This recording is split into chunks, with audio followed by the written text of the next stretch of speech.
young beau called to see if she'd like to go to see a show, but Miss Kate said no. I'll tell you what you can do. Take me out to the ball game. Take me out with the crowd. Buy me some peanuts and cracker jack. I don't care if I never get back. Let me root for the home team. If they don't win, it's a shame. For it's 1, 2, 3 strikes, you're out at the old ball game.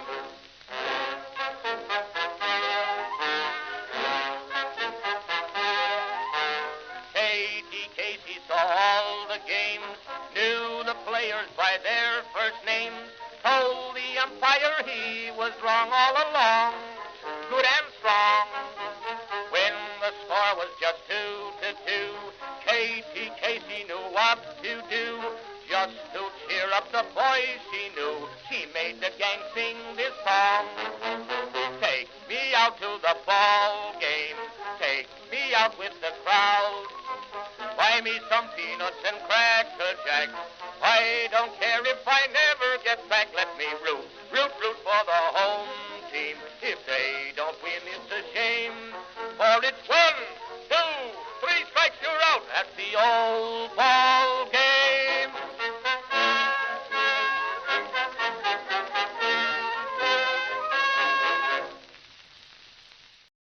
Stop. Ooh.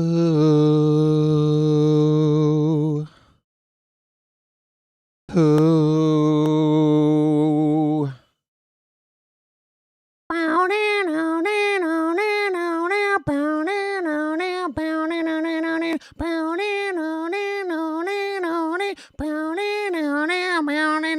With your feet in the air and your head on the ground. Try this trick and spin it. Yeah. Your head will collapse. And if there's nothing in it, and you'll ask yourself, where is my mind? Where is my mind? Where is my mind? I apologize for Baltimore.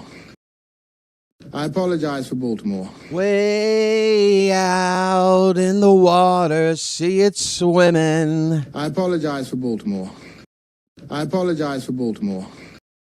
So it's not the best option, but it just is what it is.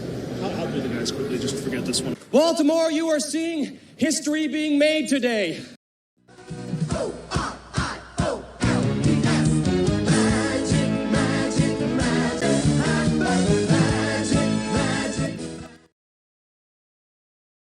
Greetings, folks, and welcome to live coverage of Orioles baseball, where this evening the Baltimore Orioles will be playing the Chicago White Sox in the first game of a 3-game series at Oriole Park at Camden Yards. How you doing, everybody?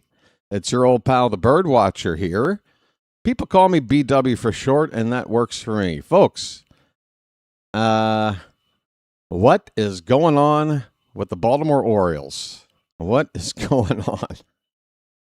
I just saw a quote. I posted it there in the start of the stream with the take me out to the ball game, folks. Craig Albanez, what is going on, dude? What the hell is going on? We'll talk about it, folks. Welcome to Orioles baseball. First game of 3 against the White Sox. We have, 12 games left before the All-Star break. 4 series, 3 of them at home, and 1 in Cincinnati over the 4th of July weekend this weekend. We are through the looking glass right now here, people.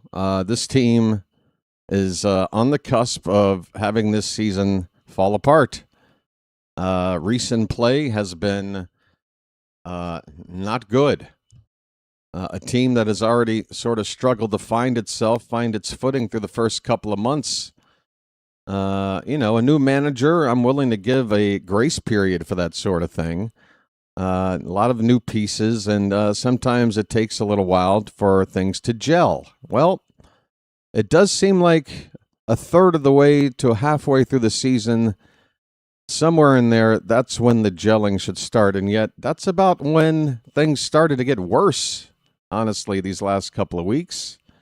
And apparently, Craig Albernes is either in a mood to joke or he's absolutely lost his mind with his rationale, as Gunnar Henderson has been elected to bat leadoff tonight, folks. That's right. Gunnar Henderson is being rewarded for, what has he got? What's he done in this series so far? Like 2 for 16 or something, or on the homestand?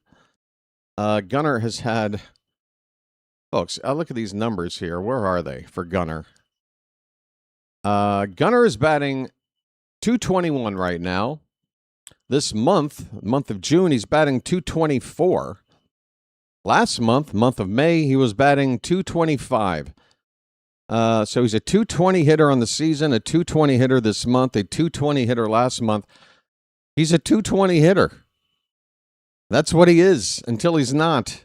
This is no longer a, some sort of down streak in an otherwise productive season.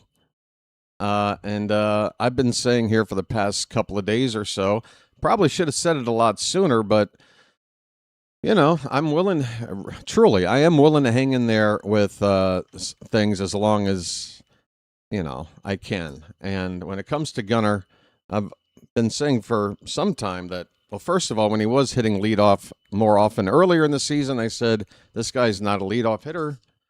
He should probably try Taylor Ward there. He's drawing walks, and he's not hitting home runs, so he's getting on base. He's hitting doubles. Seems like a perfect guy to bat leadoff to me. Let somebody else hit the home run to drive him in. Anyway, look at this quote, folks. This quote. This is the ugliest quote I've ever seen. I don't know. This is not hyperbole, folks.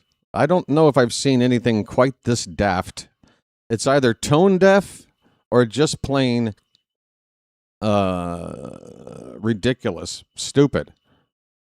So Albanese was asked, why is Gunnar Henderson hitting leadoff in front of Taylor Ward in tonight's Orioles lineup? It's a fair question.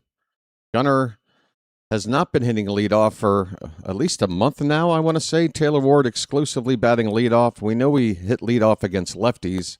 The Orioles finally made a decision that he should be in there against lefties or righties. Doesn't matter. He's, doing things that a leadoff hitter should be doing way more consistently than Gunnar does. So he's asked why Gunnar's hitting in front of Ward, and Albanez's answer is, it's a long run from Ward out to left field after the inning's over. Run down, grab his stuff, and go lead off. So just want to switch it up. Folks, Taylor Ward has taken a step down in the batting order because apparently the recovery time of coming from left field back to the dugout is just too taxing. Wow. And follow-up question, has it been considered to move Henderson down the lineup amid his struggles? Wow, that's seems like a pretty fair question. Albanez's answer, yeah, absolutely. He hit second. He's hitting first today. Has it been considered to move Henderson down the lineup amid his struggles? Yeah, absolutely. He hit second. He's hitting first today. I'm not sure if Craig understands what the definition of the word down means, like what direction down is. This appears to be moving up. He went from second and he somehow moved up in the lineup. What the hell is going on with Craig Albanese? I mean, he has to be joking, right? He has to be joking. This is a joke. I made this point in my Discord here just like a few minutes ago. Look, it's not like I'm saying this team should walk around feeling nothing but like super sensitive and focused and like they can't just loosen up a little bit and have a laugh. I don't mind if Craig Albanese wants to joke around with his players in the clubhouse or in the dugout and try to loosen up the mood of a team that's not playing well, in the hopes that, maybe they can just relax and just try and break out of their respective funks or whatever. But that's not the same as when a reporter asks you a question and your answer, the answer that you're providing, is not for your players to see and laugh at. Your answer is being read by Oriole fans out there. And how tone deaf do you need to be to give an answer like this jokey-ass answer, when you have to know that Oriole fans out there are going to question? It's the reason why this reporter brought it up. We're all wondering, why is Gunnar hitting leadoff tonight? And you don't even give us any kind of answer that, to actually explain this. You wanted to joke it away. It's not a joke, dude. Gunnar's been having a terrible season. I understand one thing. It does shake things up.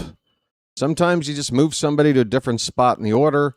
It can shake things up. But typically, if somebody's struggling, you don't promote them to a higher spot in the order to shake things up. You move them down so that perhaps they're not part of that, thick part of the lineup that can rally and produce runs together with a string of base runners, hits, walks, whatever, between the likes of Ward and Rutschman and Alonso and even Sammy. You got all those guys in a row. Gunner's in the middle of that pack, not producing, not holding his weight in that part of the order. He should be moved down where his numbers make sense. And then once he starts to play like the Gunner from 2 years ago or more, then feel free to start thinking about moving him back up. But you've basically promoted him for him playing badly lately.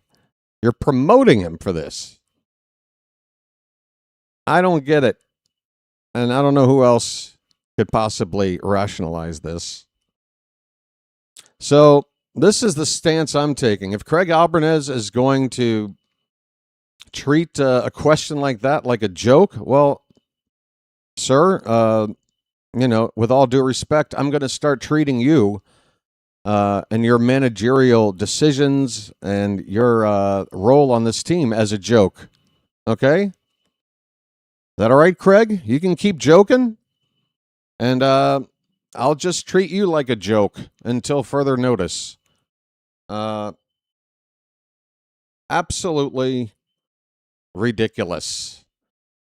Folks, Dean Kramer looks like he's going to... There's no confirmation of this. I'm simply speculating, but I think I'm speculating with some pretty good,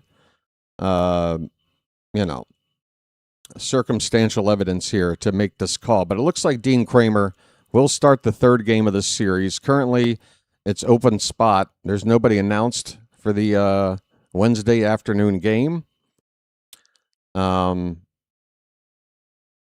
the way, it is, we got 2 night games and then, the afternoon game. Apparently, the afternoon game coming up on Wednesday, folks, it's going to be like 100 degrees at the ballpark. It's going to be disgusting, that day game on Wednesday. Probably going to be a pretty small turnout as well. Anyway, I'm all over the place right now. I'm scatterbrained.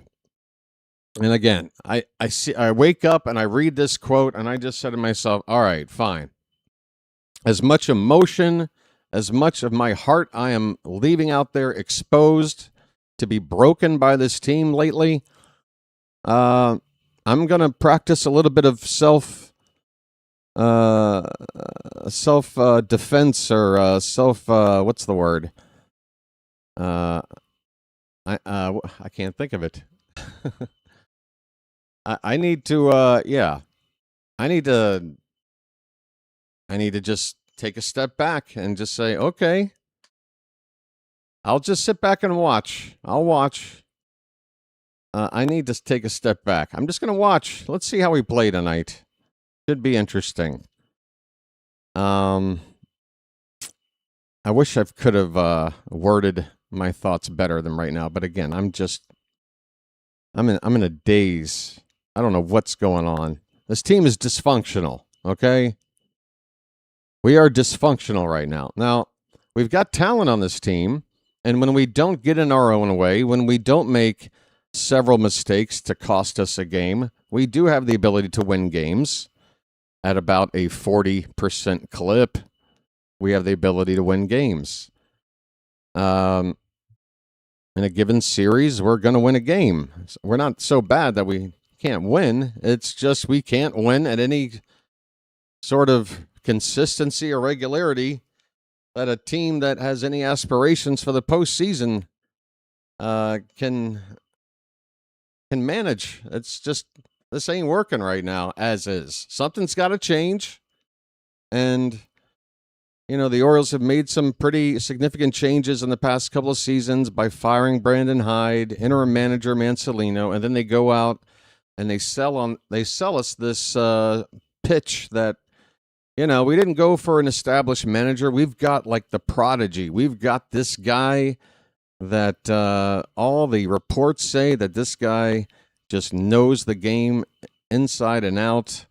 He's a player's manager, and he's gonna bring this team together. I'm not seeing any signs of it 85 games into the season, folks. In fact, again, it feels like lately this team is slipping further into the wrong direction. The attitude I'm seeing on the field, and again, this is why reading that quote just stings me, because even if we, given the record we have, we're 7 games under 500. We're not where we want to be. We're not playing our best brand of baseball, obviously.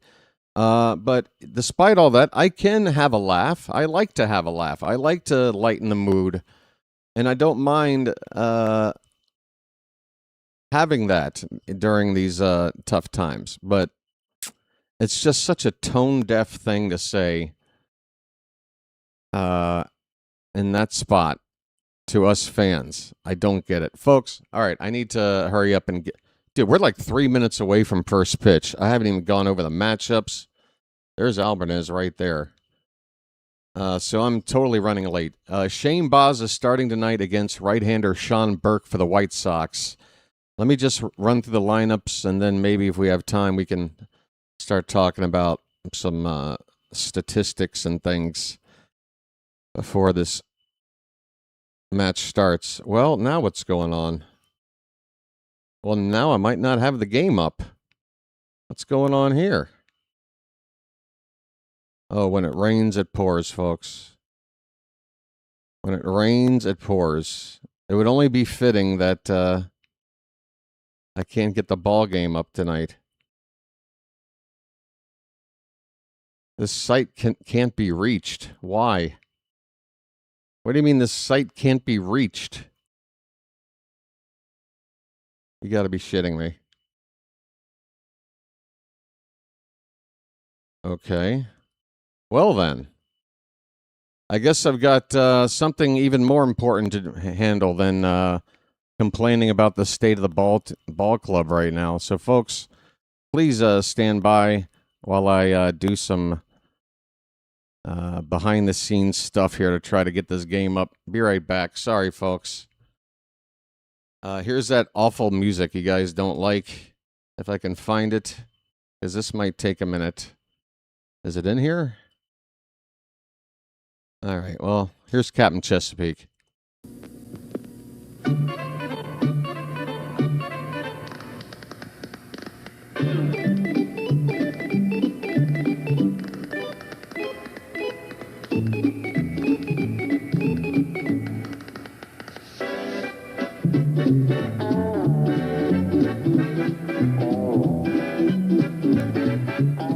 He met a strange friend in the Chesapeake Bay when Monday the monster...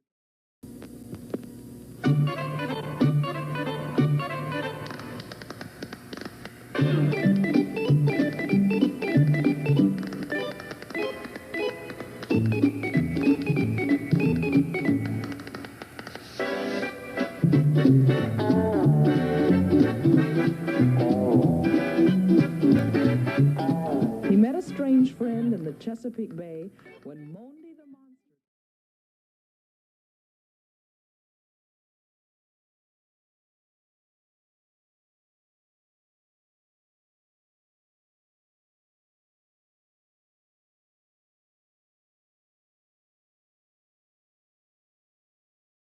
Folks, once again, please stand by. I do apologize. I had the game up, and then it just shut down, and I can't reopen the page. So I'm looking for some sort of a backup plan at the moment. If the game does start, just follow along with the on-screen information here. And just stand by. Looks like everything's going wrong here right now, folks. Be right back.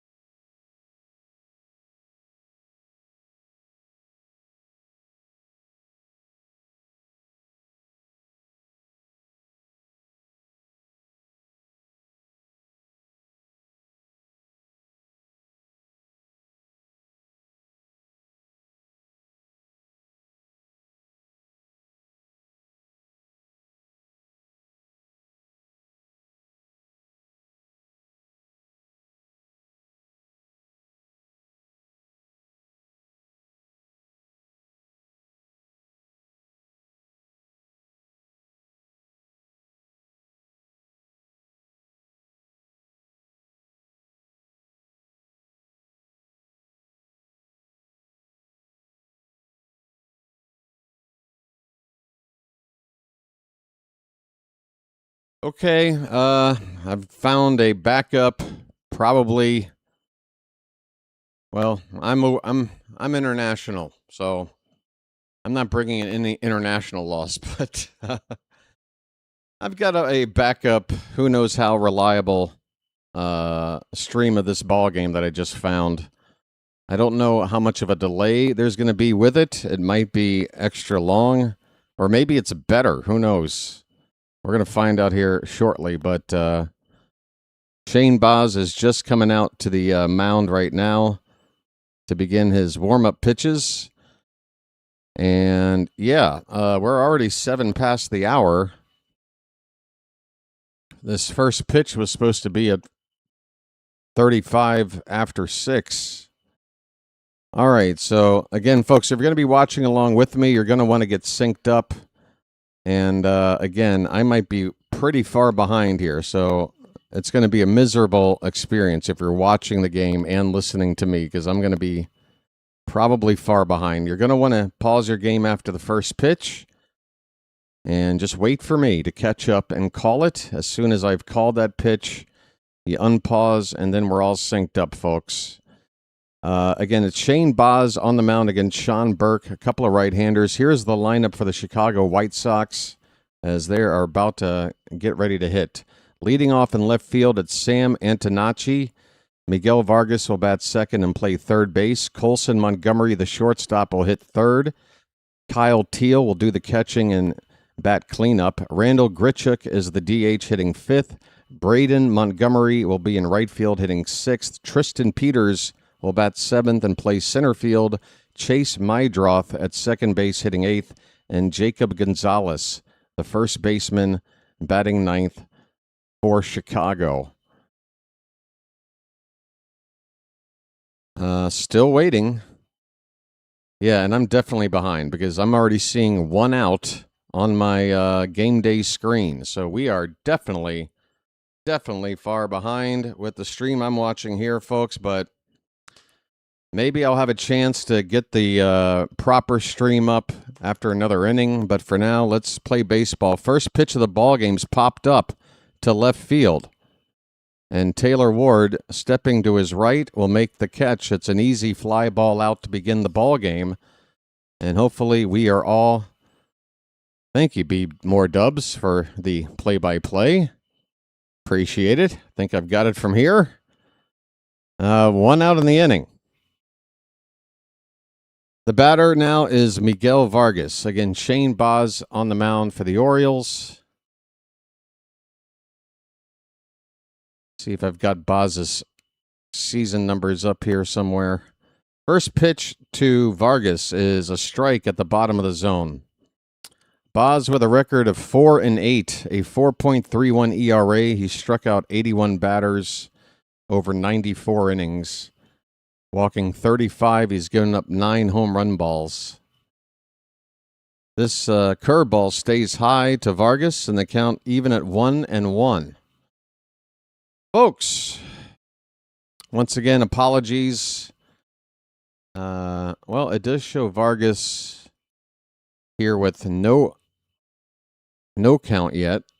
So at least this information isn't spoiling anything. It's now 2-1 to Vargas. And where's this camera? Okay, how you doing? 2-1 pitch from Boz is swung on. That is down the left field line. It's a base hit. It's going to roll all the way into the corner. Vargas will hit second. Ward, a little bit of trouble digging it out, but with that ball down the left field line, Vargas does not attempt to go for 3 there. It's his 15th double of the season, a 1-out double for the White Sox. First base runner of the night. And that'll bring up Colson Montgomery.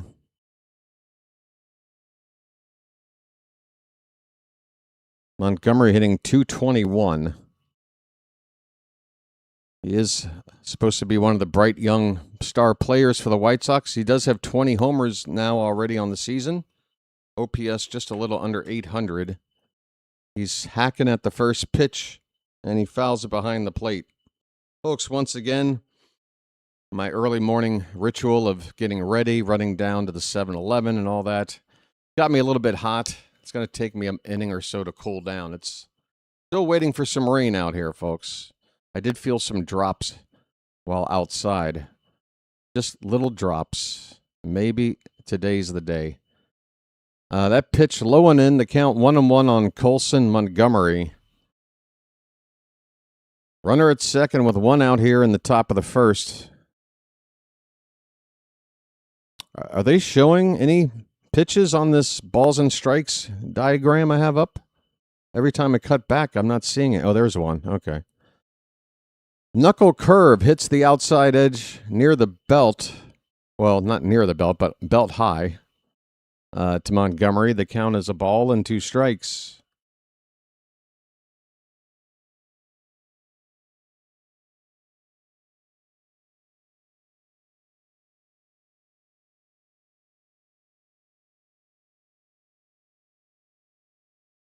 White Sox last season had the 27th best offense in terms of runs scored per game. They have moved all the way up to 7th. This ball's hit to left center field. Should be playable for Ward. He's got it. And will throw toward third base to hold that runner at second, now with 2 down. 2 outs, and now the cleanup hitter, Kyle Teal. Teal, formerly a prospect with the White Sox, I believe, or with the Red Sox. I think he was part of the package to get Garrett Crochet. Pretty sure. And now hitting cleanup for these division-leading Chicago White Sox. This ball gets away, a curveball. Rutschman's able to... well, he's not able to get it in time. The runner at second does move up to third base. It is a wild pitch. And Rutschman should have had it. That ball actually didn't bounce in the dirt. He tried to backhand it, and it hit off the heel of his mitt. So maybe a pass ball there. I'll have to check. 0-1 pitch.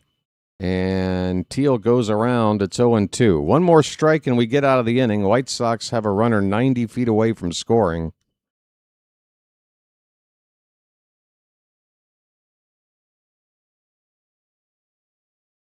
Here comes the 0-2 to Teal. And that one is letter high for ball 1. It says Vargas to third on a wild pitch. So they're calling that a wild pitch, but I got to be honest, I think that's a pass ball on Rutschman. The ball was not in the dirt. He tried to backhand it, and he didn't.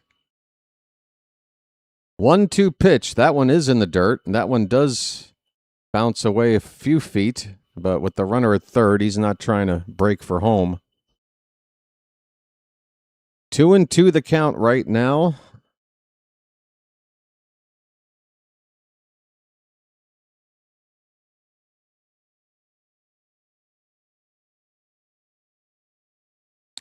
Well, be more dubs to your point. This is why I feel like when people say, well, if we get rid of Elias, it's going to be another how long until the team is at least somewhat competitive again. There's a curveball for a called strike 3 to end the inning.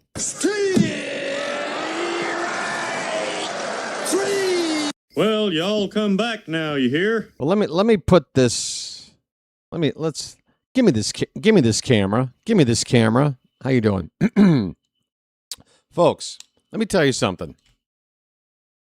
If we fire Mike Elias and bring in a new general manager, it's not going to be one of these like 7-year rebuild projects if we hire the right general manager. I've seen bad teams turn things around in the span of 1 to 2 years. I mean, how bad have these White Sox been, folks? How bad have they been? And nobody was picking them to be playing above 500 and leading their division, which isn't even a very strong division. Teams can turn things around a lot quicker than you think. And the other thing I want to say is the Orioles roster, it's not like we've whittled this roster down to just a bunch of crappy players that aren't useful to us. I think there's a few in there. I think there's a few that would make sense to trade or part ways with. But it's not like you need to completely clean house in terms of players here. But you do need to clean house, I think, in the front office. And get the right guy in here, and they'll know what to do. And I think if you get the right guy, it can happen within a year. That we're, winning 90-something games instead of 70-something games. But right now, I'm seeing a dysfunctional team. I really am. I hope some sort of catalyst, some sort of variable that's going to change to start a domino effect, get this team on the right direction, because otherwise, what reason do we have to expect that with things as they are, that somehow we're going to start playing 600 baseball regularly for these final 80 games or 75 games or whatever it is, because we're going to have to. If we want to get in there, basically we need to play 600 ball from here on out. Suddenly we're going to flip that switch. I don't know. Gunnar Henderson's at the plate, folks. I need to just calm down and see if this team can play some good baseball tonight. 1-1 pitch to Gunnar. Opposite field, base hit down the left field line for Gunnar. Is he going to try for 2? Yes, he is. Here comes the throw. It is late. Gunnar with a head-first slide. The throw in was on the third base side of the bag at second, and it would have taken a little bit stronger and a perfect, accurate throw for there to be a play there. Gunnar with a double, a leadoff double. So there you go. He bats leadoff. He's got an extra base hit right out of the gate. And now Taylor Ward, batting second, takes what's called a ball, and immediately the catcher Teal will ask for a challenge. He will win it. That was a strike. The entire baseball was in the zone there. And there's the robot showing you how bad of a call that was by the ump.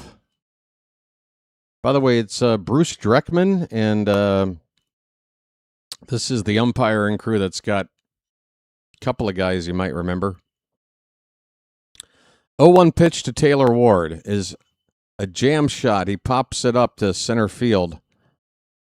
And Peters will make the catch. Tagging is Gunnar. He's going to get to third base. So it's a productive out for Ward. A fly ball to center field.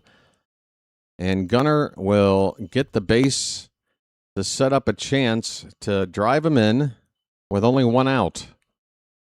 And Adley Rutschman is the man we need to do that. Let the clutch out gently, okay?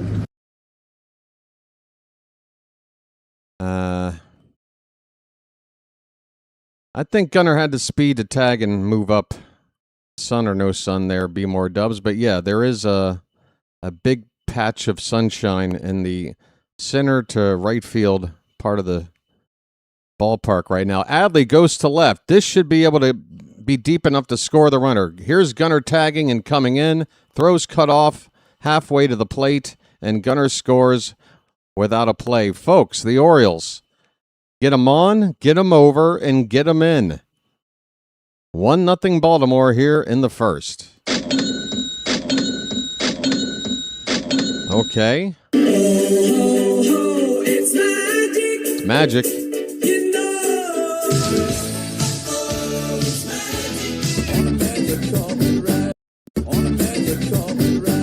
Pete Alonso's up with 2 down, nobody on. A polar bear stirs. All right. Look, if I start off a night turning on the stream and spending 20 minutes listing all of my grievances, and then the Orioles come out and play a good game, I will happily eat crow. But you got to do it consistently. That's the thing. Alonso batting .252. And the 0-1 pitch from Burke has just frozen. Now what? Now what happened? You got to be kidding me. Folks, did they just not want me to watch this game tonight? There we go. Where are we? It's up again, folks. If you're arriving late, unfortunately, my typical platform for watching ball games has got some sort of website issue, and I'm going with this backup source, which is a little bit shady, and right now it's acting a little bit funny. This curveball misses low and away. 2-2 the count on Alonso. Orioles with a run in here, and now I'm buffering. Oh boy. I tell you what, folks, come on, baseball gods, help me out here. What the hell? We got 133 people here, folks, and nearly 100 of you could hit that like button, although I don't know if I've earned it yet. Here comes a 3-2 pitch. Alonso, a swing and a miss, and he strikes out to end the inning. But the Orioles do score. Gunner with a leadoff double. Ward with a deep fly ball to move him up to third. Rutschman with another fly ball to left to get him in on a sacrifice fly. Now that is called manufacturing a run. And it just shows. You just get that guy on, get him over, get him in. Keep doing that. We go to the second inning. We are up 1-0 on the White Sox. Oh, God. Folks, I am just, I think we have an off day on Monday. Travel to Cincinnati. Or wait, no. What day is it today? It's like today's Monday, right? We have an off day on Thursday. Sorry. Off day on Thursday. And then Friday, Saturday, Sunday, 4th of July weekend in Cincinnati. Come back for 1 week of a homestand and then the All-Star break. Thumbs down. Oh, go ahead and thumbs down. Oh, yeah, because I'm going out on a limb. First of all, I know you're joking, Spoon. You got your emojis in there and whatnot. But look, let me just say this. I'm feeling pretty sensitive right now about the state of this team and how some things are going. Today's Gunnar Henderson's birthday. And you want to know? You want to hear something funny? Again, I'm looking for any reason for a guy like Gunnar Henderson to just relax, and because I do believe he wants to win, he wants to be better, he wants to perform at the highest possible level. I just think he's getting into his own head, and I'm looking for anything that might shake things up for him. Well, today is his birthday. There, Nicholas just put it in the chat. Today is his birthday. And I know it sounds funny, but folks, surely you've had birthdays where you turn that number over, you've reached another year, and you do some reflecting, don't you? You do some reflecting about your life and where you're at, and now you're a year older, hopefully a little bit wiser. Maybe something, I hope, Gunnar just is just maybe looking at things from a different perspective today on his birthday. I don't know. I'm grasping at straws. I know it, but that's where we're at, folks. First pitch is a strike to Randall Grichuk, and the next one is off the plate for ball one. 1-1 on Grichuk, who's been an Oriole killer over his career. Really hits lefties well, not so much the righties. And Grichuk. It's a ground ball to Blaze. Blaze will throw over to first in time for the first out here in the second. Keegan Aiken has been placed on the 15-day injured list. Did that happen before or after the game? I'm only just now seeing this with left elbow discomfort. Was that Jordan Walker that's been called up to replace him? So Keegan Aiken is on the DL, folks. I'm sure a lot of you are probably happy about that. The batter now is Braden Montgomery. He's hitting 246. All right, after this inning, I'm going to have to try and see if my normal stream is working again, because this is acting up as well. And now I'm sweating because I'm getting all self-conscious about the technical issues and stress. Don't make me stress. Come on. The sun's not even up yet. No one should be forced to be this stressed this early in the day. Folks, I have no access to the game right now. Okay, there it is. How long will it be there? I don't know. But the count right now on Montgomery is 3 balls and a strike. Ah, boy.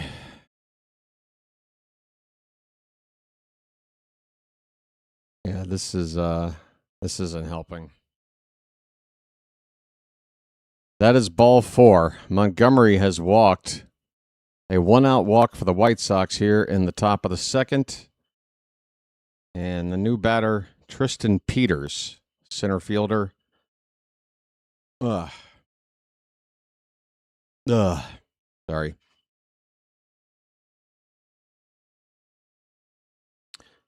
.284 average for Peters with 4 homers and 30 runs batted in.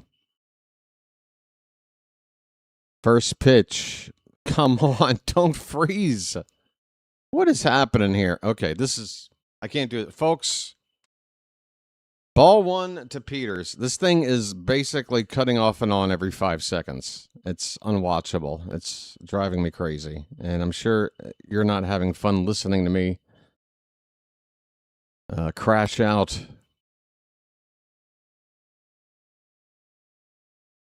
Count now, 1 ball, 1 strike to Peters.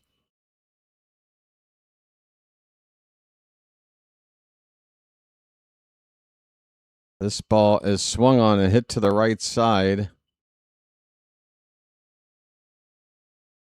And did we just turn a double play?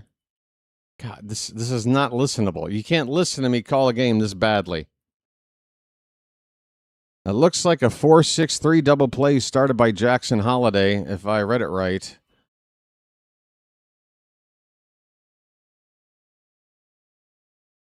Oh, it was a line-out double play. Okay, so a line drive caught by Holliday, and the runner at first off the bag. Holliday throws over there to get that runner out for the double play. So it is a twin killing, not a conventional one, but it does end the inning.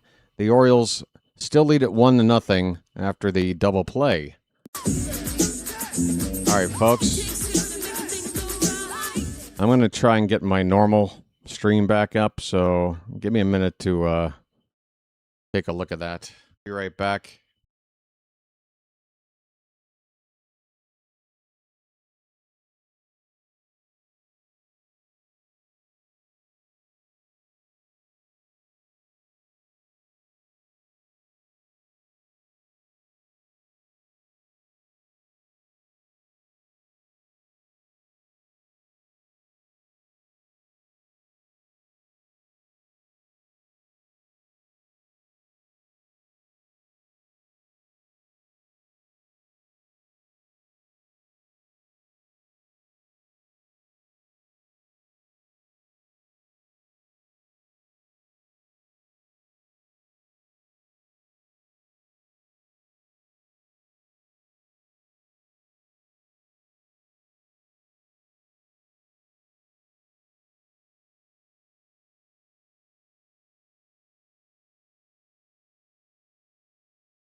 All right, folks. I'm trying something else here. Samuel Basayo looks at strike one. We are underway in the bottom of the second. Basayo leads off against Sean Burke. And a swing and a miss on a high pitch. It's 0-2.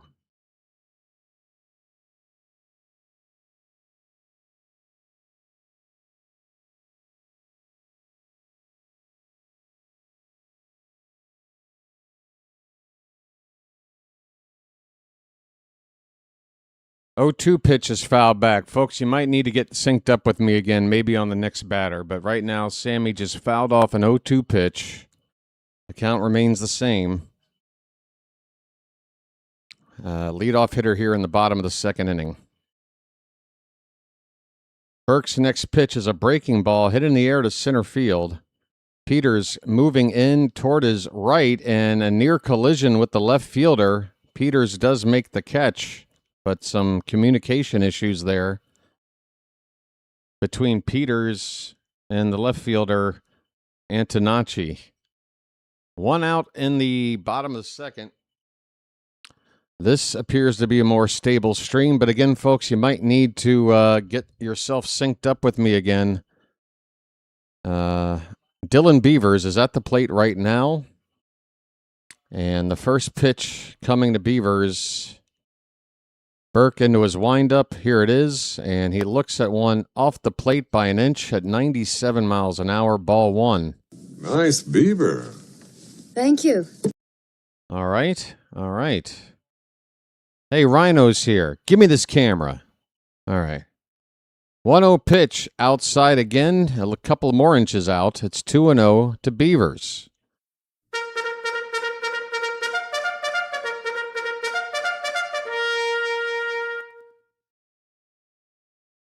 Two and 0 to Beavers. 1 out, nobody on. The pitch. Swing and a miss on a cutter at the bottom of the zone. Give me this camera. Hey, Rising Rhino's here, folks. Please check out his channel if you haven't already. Rising Rhino does play-by-play. The 2-1 pitch, breaking ball, hits the top of the zone for a strike 2. 2 balls and 2 strikes. This is the second game back for Beavers since his injury layoff with, what was it, a strained oblique? I don't think I have an oblique.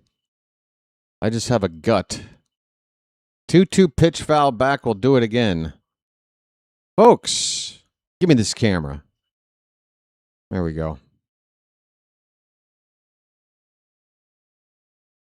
Somebody just got up from a nap. Folks, the leading expert in naps is out there on YouTube. 2-2 pitch and Beavers strikes out on a fastball, 98 miles an hour. All right, folks, it does appear like I've got the stream up and it's steady for now. So if you want to go through the process again of getting synced up, pick a moment to pause your game and allow me to catch up. Right now, Colton Cowser is at the plate. Cowser had an excellent game in the loss to the Nationals yesterday afternoon, including robbing a home run catch, making an outfield assist at second base, and just running himself all over the field, making plays. And he had a couple of hits as well. 1-0 pitch is taken for a strike to Cowser. As well as he played yesterday and not one cow or milkman in the chat? What is going on, Charm City chat? Cowser hits one foul to the left side. 1 ball and 2 strikes. Boy, even the pitch-by-pitch thing is farther behind than usual. Things are a little slow. Base is empty, 2 down, and the 1-2 pitch. Cowser just got a piece. The ball landing just a step away from him. He picks it up himself and passes it off to the bat boy. Folks.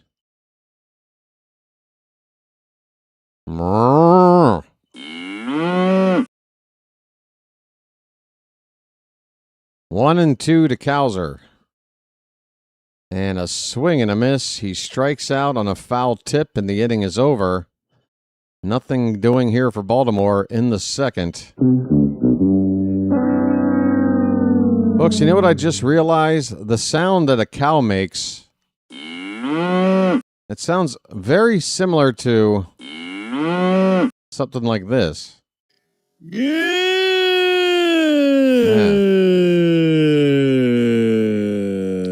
Hey, folks, we got 130-something people in the room at the moment. Like count right now is 50-something. Do me a favor, please. Take this moment during the break to hit that thumbs up at the bottom of your screen. And let's get those likes up. Just because the team's not playing well lately doesn't mean we can't do our share. Would you shut up? Good grief.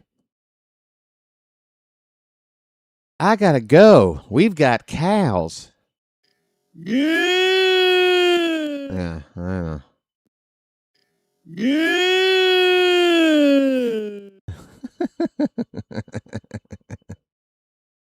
Yes.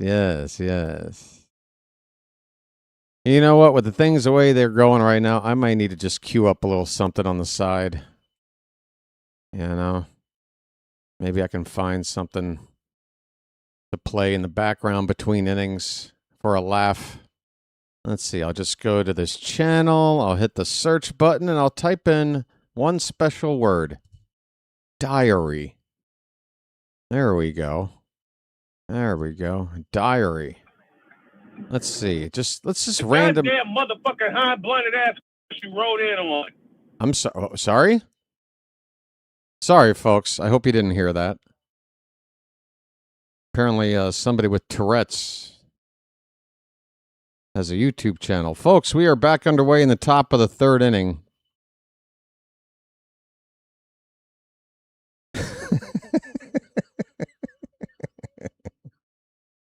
Jay. Rhino, I picked a random 1-second moment in the middle of a diary, and that's what you heard. That is strike one to Chase Mydroth. Mydroth, the second baseman for the White Sox, is hitting .276. He's got half a dozen home runs. He's hit 27. He's driven in 27. 0-1 pitch outside, 1 ball and 1 strike. Heard what? I don't know, folks. Can we just have some fun? Can I have fun? Let's see what happens here. You know, the only person in my life that is still in my life that's heard me say that aloud and actually been there with me, I married her. Boy, that sounds like a healthy marriage. 2-1 the count on Chase Mydroth.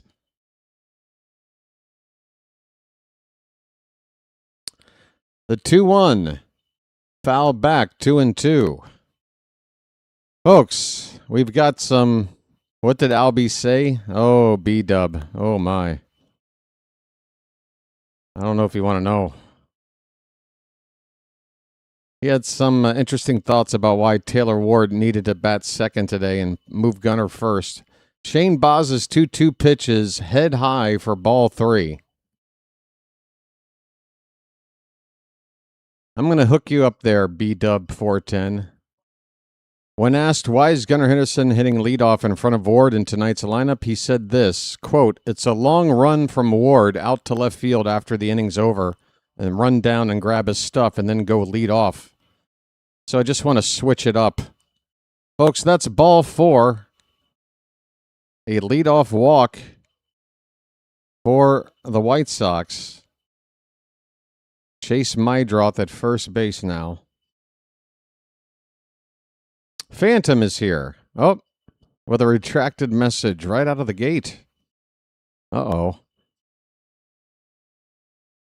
Oh, good. All right, the next batter is the number 9 hitter, Gonzalez, and the number 9 hitter drives it into right center field for extra bases. Mydroth hits third. He's coming around. Here comes the relay throw. It's late, and the White Sox have tied it up 1-1 with their number 9 batter getting a tie, what do you call it? A game tying RBI double. Can't even think of the phrase. Folks, number 9 hitters. Gonzalez. I don't even know your first name, dude. What is your first name? Jacob Gonzalez, folks. And now the go-ahead run at second with nobody out for Chicago. Antonacci back to the top of the order. Fouls off the first pitch for strike one.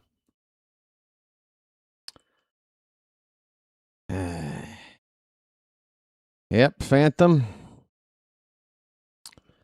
I barked about it at the top of the stream. I might go through another rant about it again. We got another couple of hours to kill here. Boy, I tell you what, Masson is just thinking everything's hilarious, though. Everybody's laughing pregame. Ben and Kevin are having fun eating free food. Here's a throw down to second base to check on Gonzalez. He's back safe after that pitch in. It's a 2-1 count on the batter, Antonacci.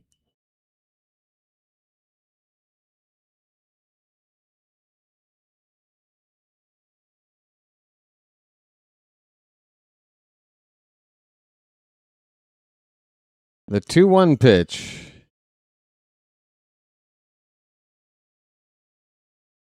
That's fouled away, 2-2. Crowd made a collective gasp after the foul ball. Must have been a errant play by one of the faces in the crowd there. Somebody did not earn a contract. 2-2 the count on Antonacci. Boz's 37th pitch of the night is fouled again off to the left. Folks, occasionally I'm just going to randomly listen in on what's going on with this. Let's see.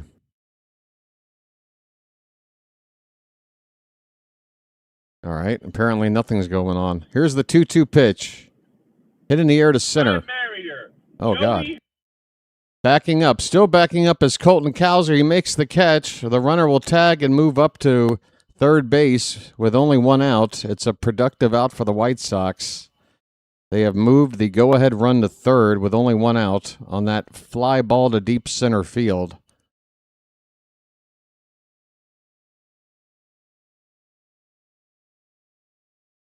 Miguel Vargas is up next. Has heard me cuss up a storm. Huh? All right?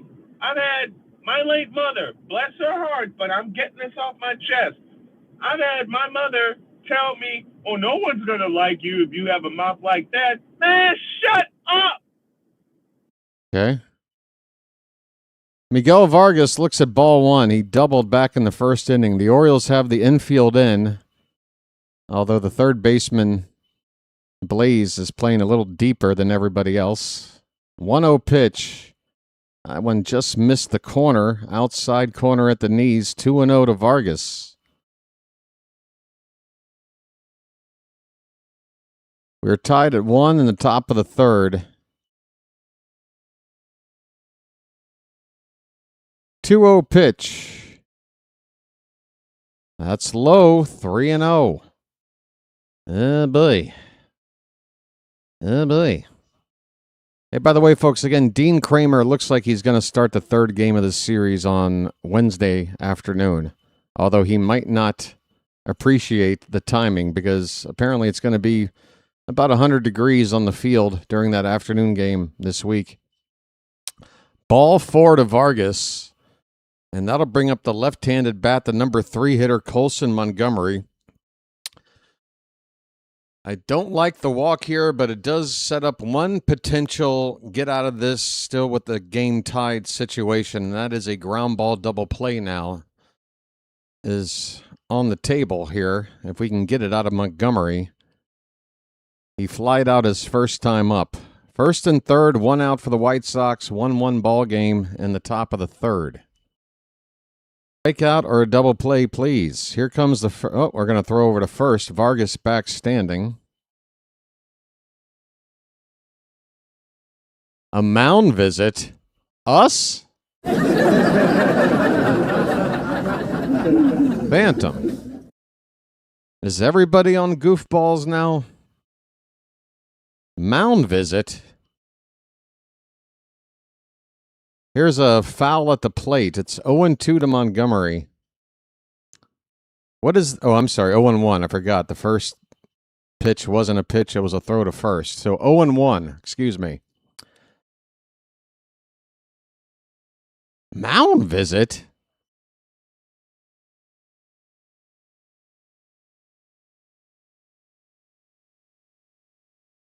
Folks, that sunshine is beaming off the warehouse right now. Warehouse pretty much like a mirror at the moment. That is strike one to Montgomery. Okay, no, that's ball one. Sorry. 0-1 pitch is ball one. 1 ball, 1 strike. I'm sorry. I'm all over the place. Not my best call so far tonight. 1-1 pitch. There goes the runner, and Vargas just stole second base. So much for a potential double play ball. At least a ground ball. Get the first runner at second, get the final out at first sort of double play.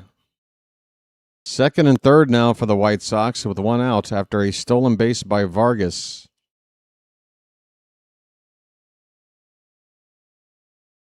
Infield still playing in.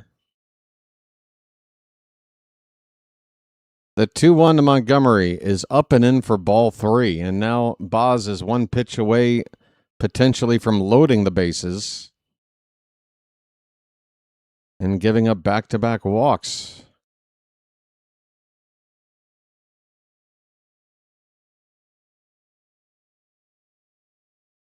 Three-1 pitch. That's slapped toward the right side, foul off the tarp. We will do it again.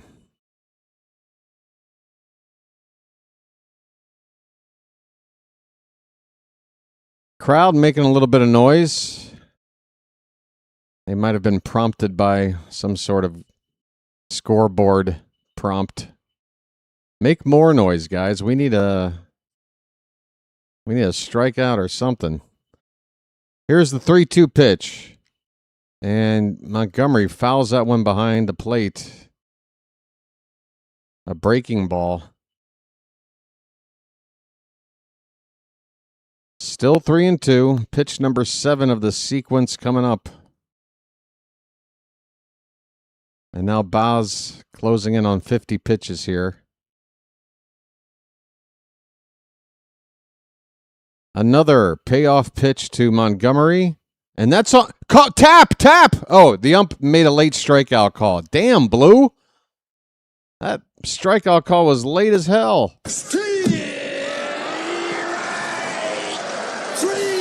Well, y'all come back now, you hear? Shane Boz puts a heater right on the inside edge, and that had some tailing action. It was slightly inside and then tailed at the last second to hit that inside edge. Good pitch. The batter, Kyle Teal. And with 2 down, the Orioles have a chance to get out of this with the game still tied. Teal fouls off the first pitch. He struck out his first time up. Hey, the odometer rolled over.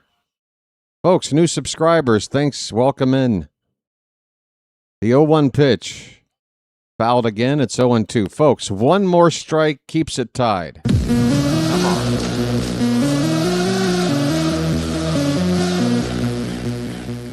One more strike and we keep it tied. Come on. Ballpark, make some noise. The pitch. Swing and a ground ball up the middle, Gunner charging, and he can't handle it. And here comes another runner home. 1 scored already. The second one now in a rundown. He'll be tagged out. But a go-ahead run comes in to score on a slow ball hit toward Gunnar. He tried to charge it, pick it up, and the ball just pops out of his hand. Run first, the lead runner coming in, no chance to get him, but another guy coming in right behind him for some reason. And he's nailed at the plate. Actually, no, he was nailed in a rundown to end the inning. But the White Sox do take the lead on that infield ball. And it's going to be a 2-1 White Sox lead here now, going into the bottom of the third inning. I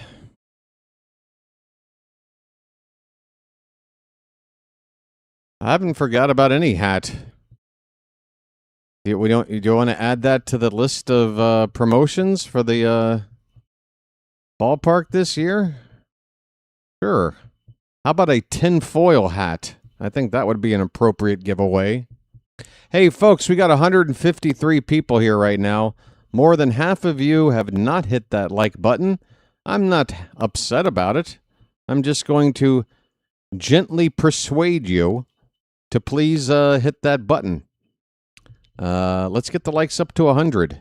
We definitely have the people here to do it. Okay, fantastic. All right. Folks, we'll be sending up our 8, 9, and 1 hitters. Blaze, Holiday, and Gunnar.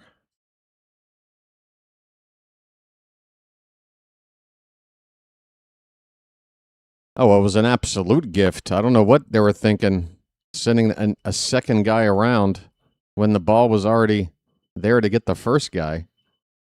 Or not there. I mean, the ball's coming in to try to get the first guy. All right, folks, here we go. Orioles coming up to bat now. Blaze Alexander. I do believe I'm on fire. Erica, you're late. Well, that's okay. Are you expecting? Oh, you mean arriving here. Sorry, Erica. I read that wrong. How you doing?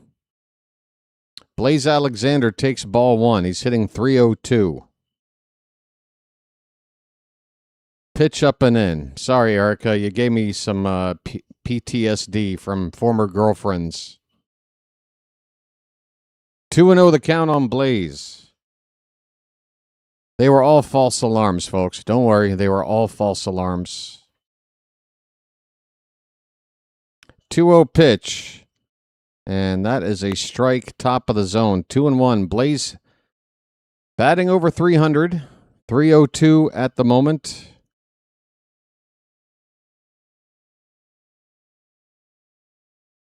You're funny. I don't know why I don't take that as a compliment. I was watching something the other day where somebody was telling somebody, you're funny, as if it was a surprise. I'm surprised to find out you're funny. I'm just goofing. Guys, what happened to my game now? Folks, my game just reset itself again. This is a lot of fun. Now we're having fun. Stand by. This is going to be a tough night. It's a full count on Blaze Alexander, folks. Jackson Holliday will hit next. And the pitch is low and in for ball 4. Okay. We have the leadoff man on, down a run. Blaze. I do believe I'm on fire. Take your base. I'm walking here. I'm walking here. Funny like a clown, Rhino. Funny like a clown. Jackson Holliday, folks. 204 on the average. 5 homers, 14 driven in. Burke from the belt. The pitch is on the outside edge for a strike.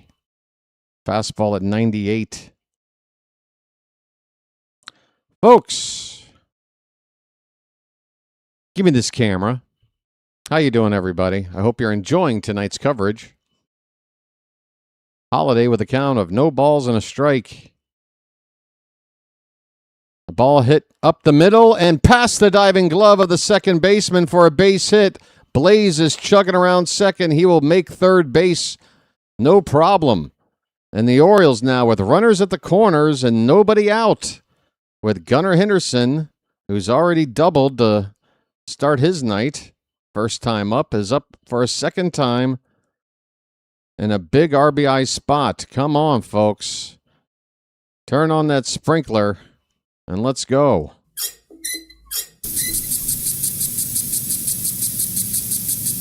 His name's Gunnar and he's dating my mom. Erica, it's Gunner's birthday today, not holidays. First pitch to Gunner is just outside, a fastball at 97. Folks, here's a bugle.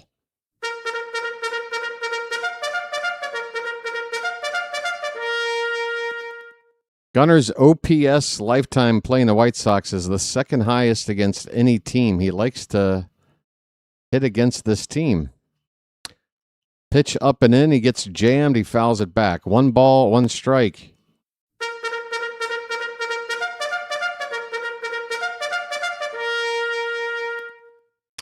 Oh, Erica, just admit it. You're a baseball groupie.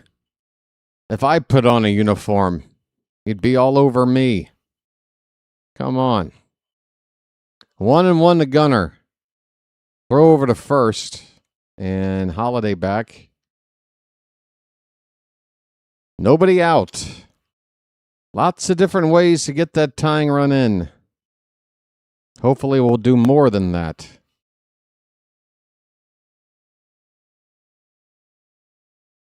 I know. Here's a breaking ball outside. 2-1. Yeah, I don't feel like Columbo right now, Erica. That wasn't a tough one to figure out, but hey. No harm, no foul. I'm a groupie for a couple of different things. 2-1 pitch. Gunner fouls it back. It's 2-2. All right, come on, buddy. Come on.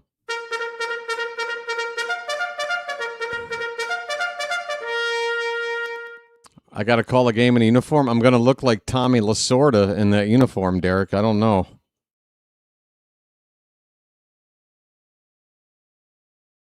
I don't know if you want to see that. 2 balls, 2 strikes, folks. The pitch. In on the hands. Gunner fights it off to the left side for a foul ball. It's good to see that I'm not a wannabe streamer. If you want to be a streamer,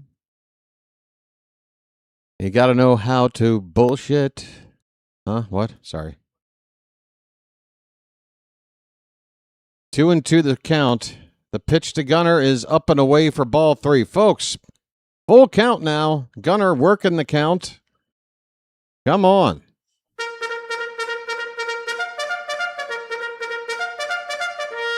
No way Paraguay knocked off Germany. Wow, that's a huge upset. That's a huge upset in the World Cup. The Germans. The Germans have been knocked out. Full count to Gunner.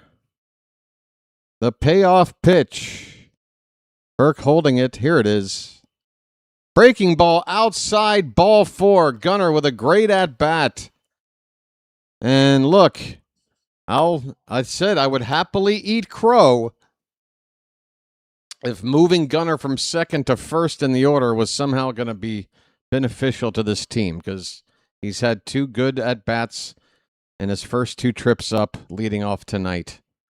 Folks, we got bases loaded. I'm walking here. I'm walking here.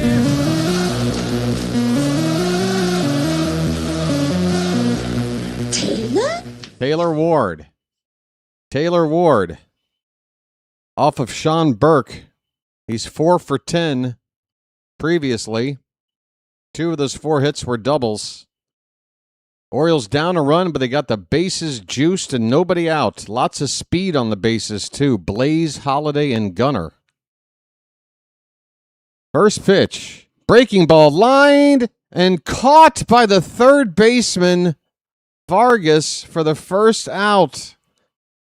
Oh, God, just exactly the most unlucky of outcomes. A hard-hit ball, ticketed down the left field line to score at least 2 runs, stabbed out of the air by Vargas, and on a line drive caught by an infielder, nobody can do anything but stay put with 1 out.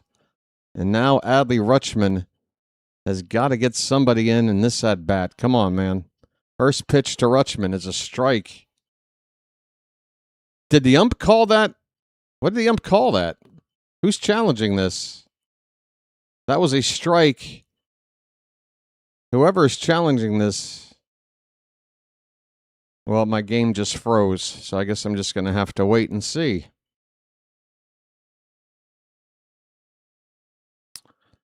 Folks, I agree, Phantom. I agree. But I'll tell you this, if he winds up going 3 for 5 tonight, they're going to keep him there. And if he keeps on giving us 3 for 5s, sometimes... Folks, I'm still looking at a frozen game again. I'm sorry about tonight's issues. They have been abundant. I get very stressed out when it gets like this. But my hands are tied, guys. I'm reopening the game again. Hopefully we are still up there doing something. All right, what happened? Did Rutschman make... What happened? Rutschman's out. How did it happen? It's still... It's a 2-2 game. Did he get a sac fly? Sac fly or... Yeah, sac fly. Adley Rutschman hits his second sac fly of the night to left field. Blaze comes in to score. Sorry, folks. So first and second with 2 down. Alonso. I know, Phantom. Just typically... Just give me a 5-second grace period. Typically, I'll catch up. If it turns into a 10-second, I'm stuck, then I might need additional help.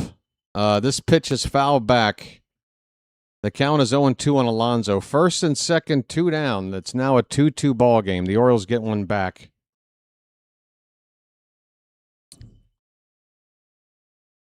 This will be the 50th pitch from Burke.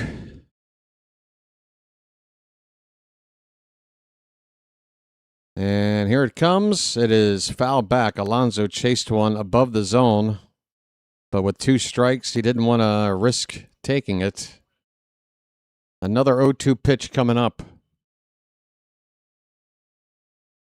Hey, let's check in with our friend. All these voices in my head can finally shut the absolute motherfucker. Okay, sorry. Alonso strikes out, and the inning is over. But the Orioles do tie it up. Adley Rutschman has hit 2 fly balls for outs in his 2 at-bats, but they have driven in a run each time, and that's our 2 runs. We got a 2-2 ball game going into the 4th inning, folks.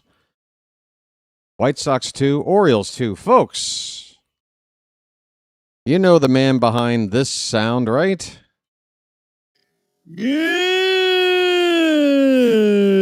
Well, let's check in and see what sort of rational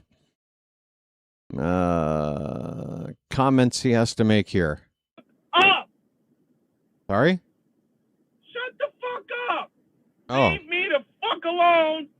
Folks, please, no children right now. This is a very rated R segment. But this is live news.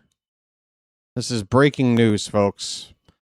Sometimes words slip out. Let me handle my business my way! Oh. Okay. Folks, like and subscribe. People wonder why I watch old football games so much. It keeps me calm. A shoulder massage from my wife keeps me calm. Comedy keeps me calm. Laughter keeps me calm. You sound very calm. Laughter keeps me calm. But this is one of those points where I have to simply let this out. Okay. Let it out. From now on, anybody that don't understand my plight or doesn't want to understand my plight, kick fucking rocks.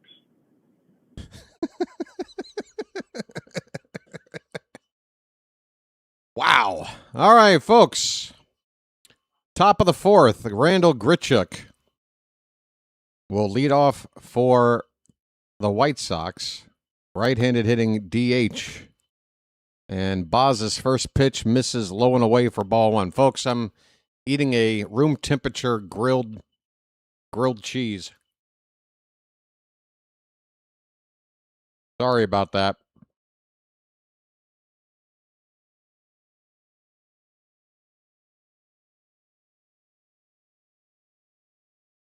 One 0 pitch is swung on and missed. 1 ball, 1 strike to Grichuk.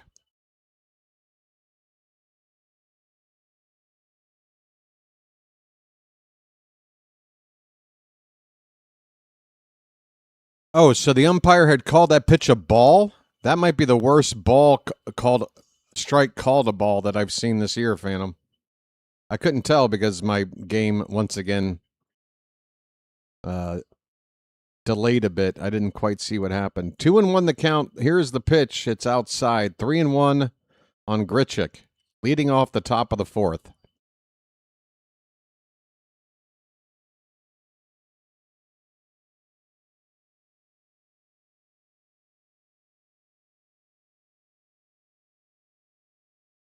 Here's a ball hit back toward Boz. He's going to underhand flip to Alonso to get Grichuk for out number 1. 1 down in the fourth. Boz on 57 pitches. Folks, I hope you're enjoying the second storyline of tonight's ball game. This guy. What's up now? I jokingly say on my morning show, I will not cuss, I will not cuss. Sometimes I say that to keep me at bay, because if I let loose with a cuss fit. Ground ball, fair ball down the right field line for extra bases. All right. And wow, throw back in. It's a double for Colson Montgomery. I'm sorry. There's 2 Montgomerys on this team. That's Braden Montgomery with that double down the right field line past the diving glove of Alonso. Alonso nearly got to it. Hit off that rolling door in the right field corner.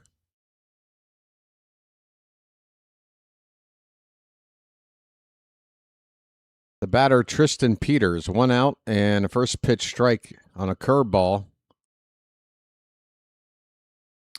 Stan Saunders passed away, former WJZ guy.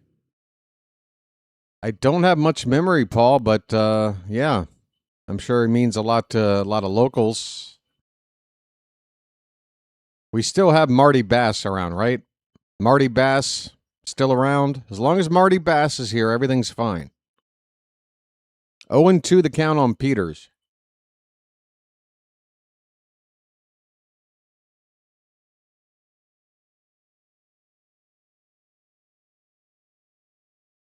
Where's that? Come on, tap. That's strike 3. Tap. We did tap. Okay, we tapped.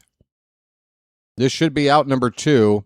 That pitch on the outside corner. Rutschman challenges, and we win the challenge for the strikeout. 2 down in the inning.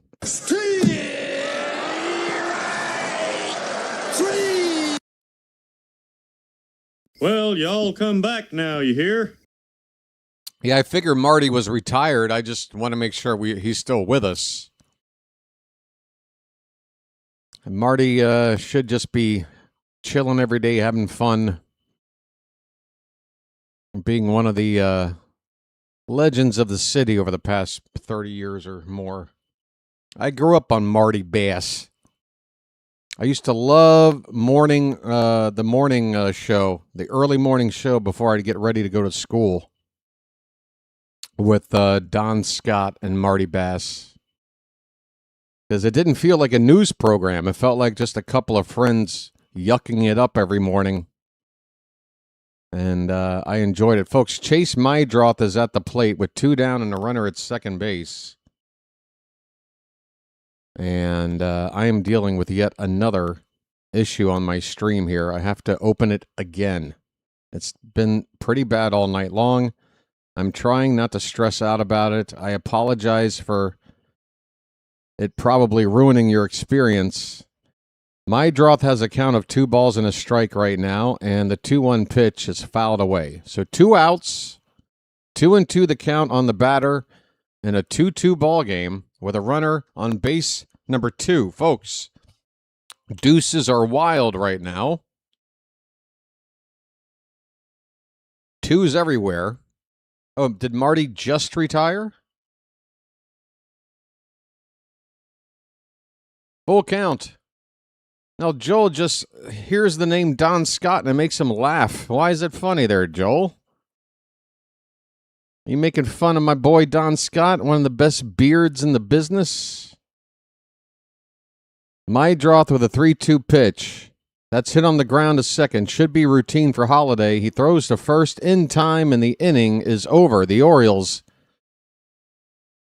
get out of this inning with the game still tied at 2. The White Sox leave a man on in scoring position. We go to the bottom of the 4th. The Orioles will be sending up Basayo, Beavers, and Cowser. 2-2 ball game. Oh, well, that's why they made such a good team, Joel. It was like the Odd Couple. It was like watching Felix and Oscar doing morning news. Don trying to deliver like the serious news, Marty just cutting it up, Don unable to hold it together, and every morning it would just spiral into nonsense. Yeah, they made a great duo. It made local news fun to watch. And, I haven't lived, not only have I not lived in the Baltimore area in a long time, I haven't lived in America in a long time, so I don't know if that sort of local news, sort of non-corporate feeling of local news that used to be more common back like in the 70s, 80s. It's probably a pretty rare thing to find these days. What's local Baltimore news like these days, guys? What do you think? Is that charm still there? Are there some new generation? What's this generation's Marty Bass? Is somebody going to take his place? Not that anybody can totally take the place, but I don't know. What's it looking like on the local news? Are you a Channel 2, a Channel 11, or a Channel 13 guy? Or gal? As he should, Rob Bay, as he should. Again, I'm happy to hear he's retired and now he can spend his days just strolling around the city and being treated like the royalty that he is. We're back underway, folks. Sammy Basayo looks at a called strike.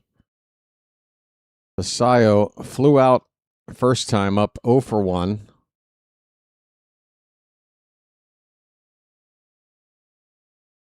And a swing, and Sammy loses his bat on the swing. It winds up in the Oriole dugout. Doesn't appear anybody hit by that bat. And Sammy will continue to use the same bat that just flew into the dugout. He's spraying up the handle part for some extra grip. Some grip spray to keep that bat from... Yeah, we got lucky. The bat wound up over by the Gatorade drink area where pretty much nobody is sitting or standing. All right, 0-2 the pitch. Sammy flies one to left. It's going to slice into the crowd foul.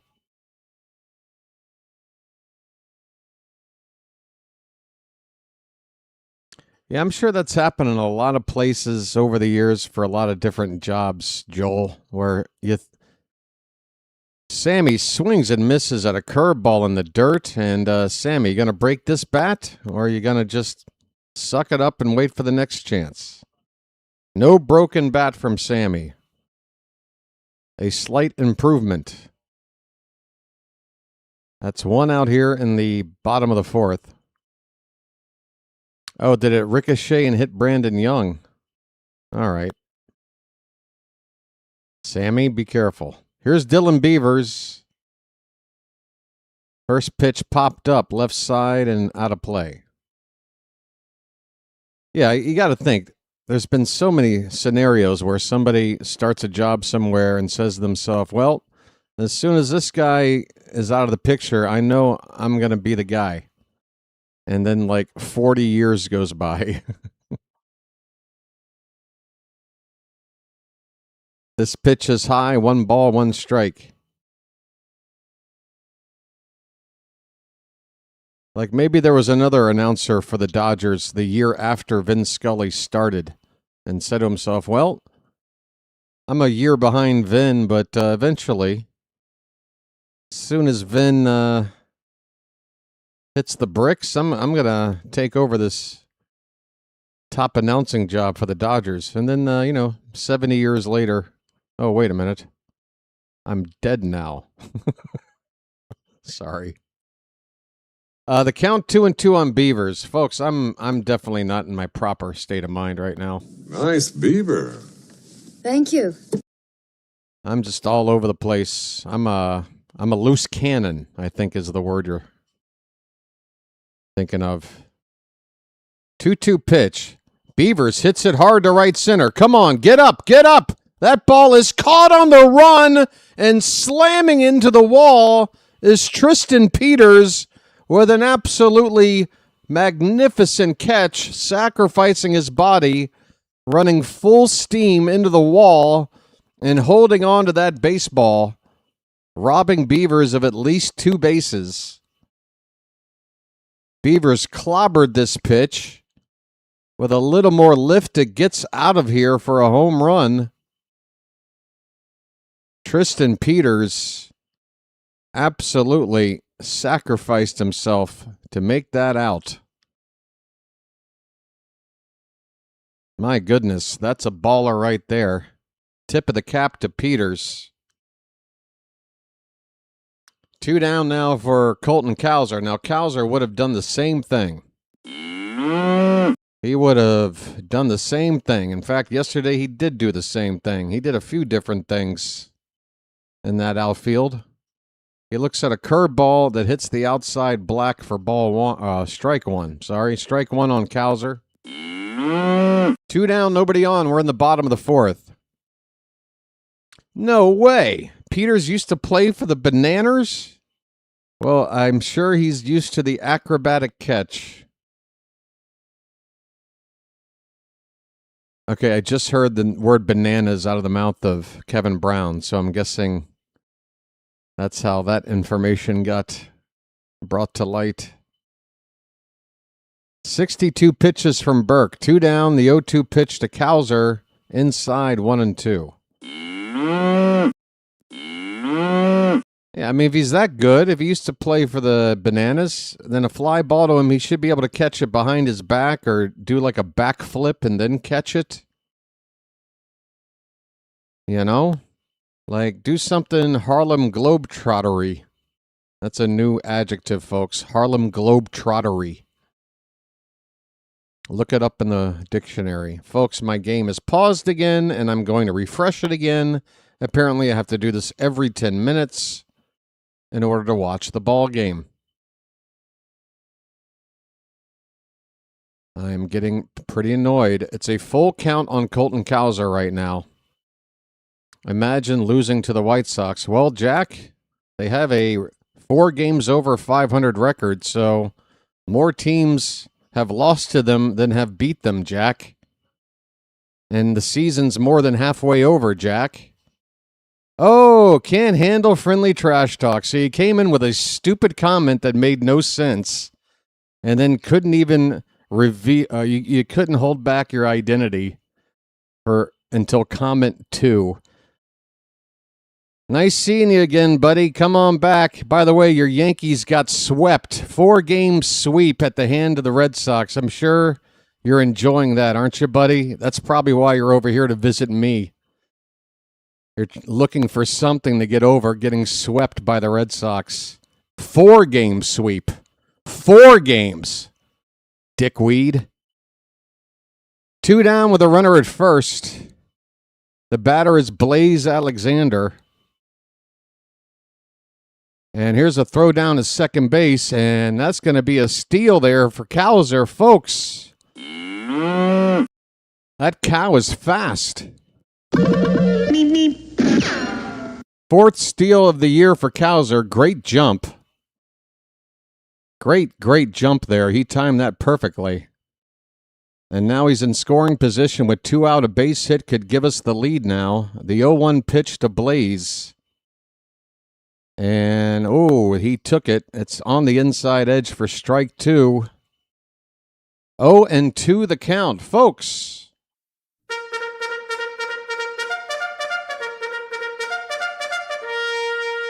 God, the first thing he says doesn't even make sense. Imagine losing to a team with a winning record.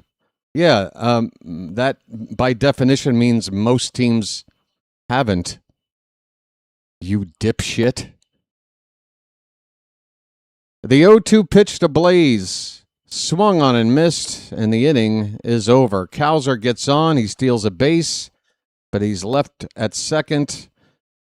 And at the end of 4, we are still tied at 2 apiece. Both teams have left 3 men on base through 4. Folks, let's take a look at the out-of-town scoreboard for the first time here tonight. Well, I see the Yankees are losing. Well, I see the Yankees are losing.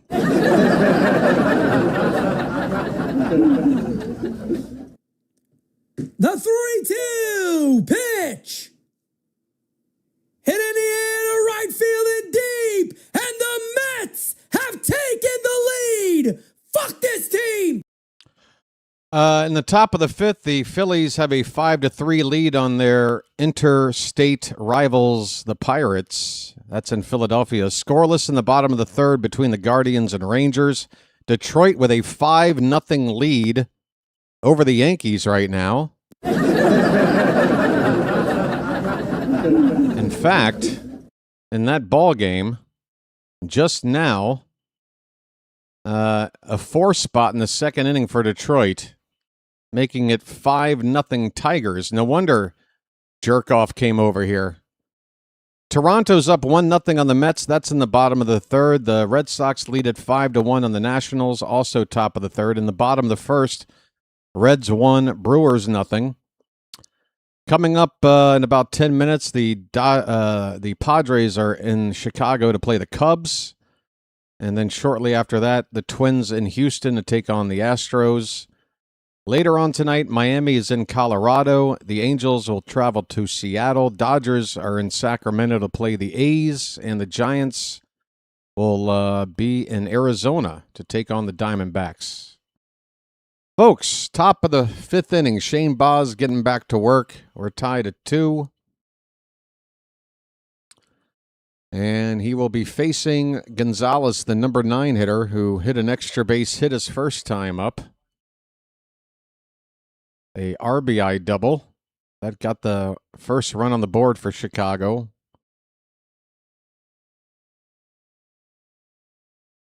Oh, and 1 the count on Gonzalez. And the next pitch, fouled back, 0-2. Folks, I'm going to go off screen to finish this sandwich. I know I've been inconsistent, but really I should not be eating on camera. It's kind of gross, right? So I'll just call the game off camera while I'm eating. Here is the 0-2 pitch. Head high for ball 1.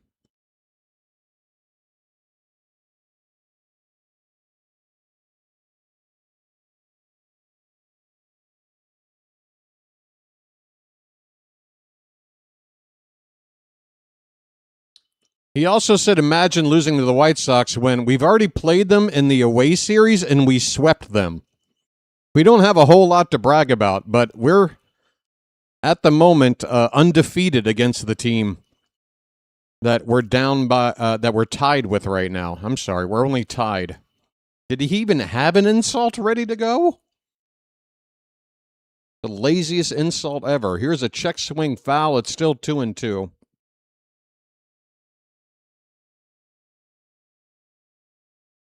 I have no idea. Good luck with your bet.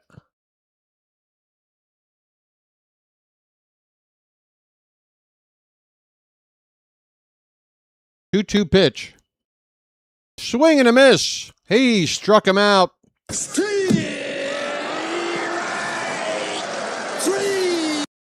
Folks. Well, y'all come back now, you hear? Well, y'all come back now, you hear? I mean, first of all, if you've already made the bet, what does my input really matter in terms of how it's going to turn out for you? What if I tell you, yeah, you should win your bet and then you lose it? Are you going to blame me? How am I helping you by telling you what to expect after you've already put in a bet? I don't watch baseball. Okay. Sounds like a healthy way to risk the money that you've earned on something. You must have some disposable income, my friend. Here's a ball hit into the triangle of left center field and shallow, coming in as Ward. That ball will not drop in. It's caught for out number 2.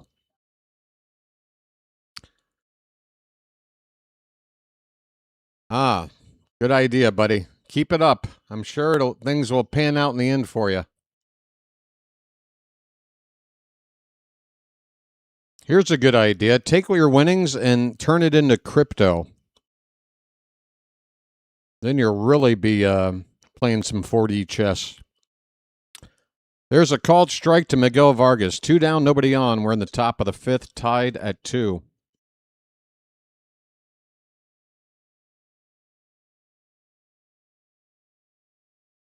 So what's the secret to winning? NFTs. I forgot about those.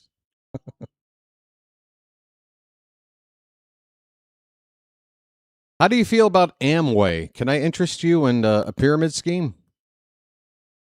2 down and an 0-2 count on Vargas. Boz about to throw his 78th pitch of the night. I'll be back on camera in a minute. I'm down to 2 bites left on this sandwich. Thanks for your patience. 0-2 pitch. Popped up. Center field. Cowser is going back. Still going back on the track. He leaps and he makes the catch. He robs another home run. The milkman delivers defensively yet again. Colton Cowser, take a bow. Besides that, it's all in the reflexes. I drive a C7 Corvette fully paid off, was just asking. Hey, well, get this, pal. I live in poverty. I have no car or health insurance. My budget on a meal is about $4. And guess what? You're the one asking me for advice. What do I know? I'm poor. I don't have a C7 Corvette. Holy shit. Are you actually trying to flex? Are you flexing right now? I can't stop winning these bets. I've got a Corvette. But could you please tell me if I'm going to win my bet tonight? Okay, buddy.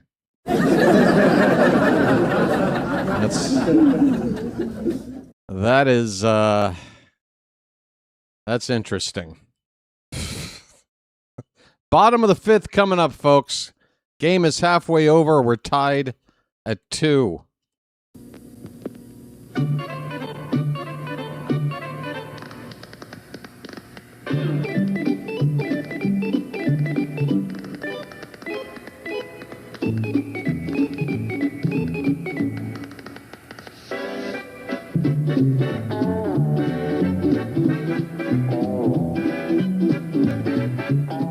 He met a strange friend in the Chesapeake Bay when... Oh, Hank, I hate to be a nitpicker, but second price, is a set of steak knives. Third prize is you're fired.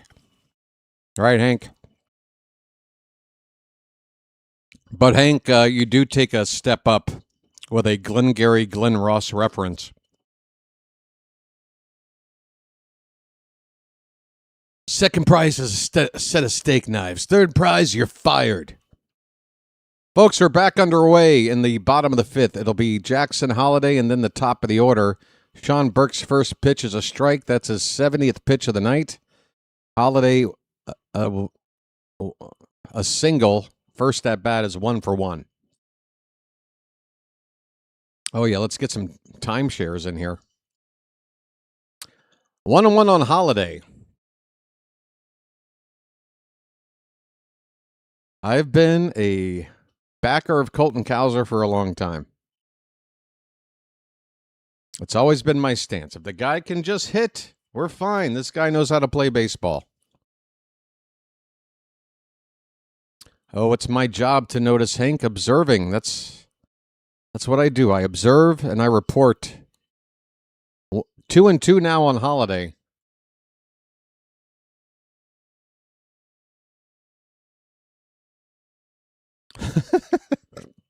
I just belched.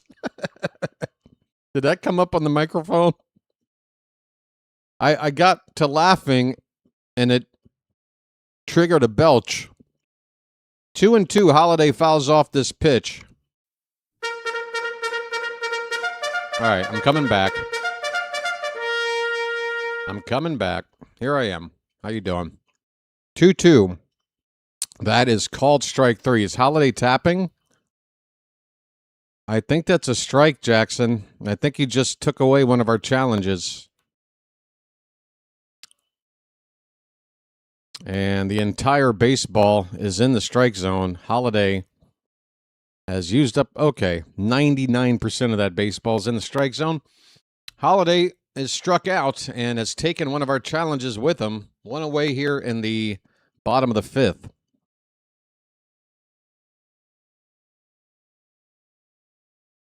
I keep getting ads about selling timeshares on my channel, Froggy. Here's a ground ball backhanded at shortstop, off-balance throw, and Gunnar will beat it out with the ball getting away. Gunnar, no interest in trying to advance. The play was backed up pretty well at first. Errant throw here by the shortstop, but it's going to be an infield hit. Gunnar getting down the line quickly on a ball not hit all that hard in the hole. Should be an infield hit for Gunnar, and that's 3 times he's reached base tonight. Gunnar is 2 for 2 with a double, an infield hit, and a walk. All right, again, I don't agree with what he did, but I can't argue with the results so far. I would expect to see Gunnar batting leadoff again tomorrow. Here is Taylor Ward coming up, and I guess I've watched 10 more minutes because I have to refresh the game again. Isn't this fun? Taylor? All right. It's strike 1 on Taylor Ward. Burke steps off the rubber. Ward 0 for 2. Burke on 77 pitches right now. Folks, we got over 100 likes, and I haven't even talked about it tonight. Thank you so much for that. And I want to thank you very much for that. I really do. Here's a tap foul at the plate. It's 0-2 to Ward. You've never met Todd Helton?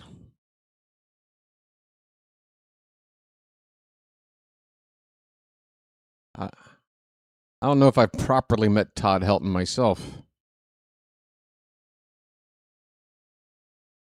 The 0-2 to Taylor Ward. He gets into an 0-2 pitch to straightaway center field. That ball is going to be caught right on the edge of the warning track in front of the bullpen, just to the left of straightaway center field. Ward gave it a ride, and a pretty good one on an 0-2 count, but hit it to the deeper part of the yard there for out number 2. Here is Adley Rutschman. Folks. Let the clutch out gently, okay?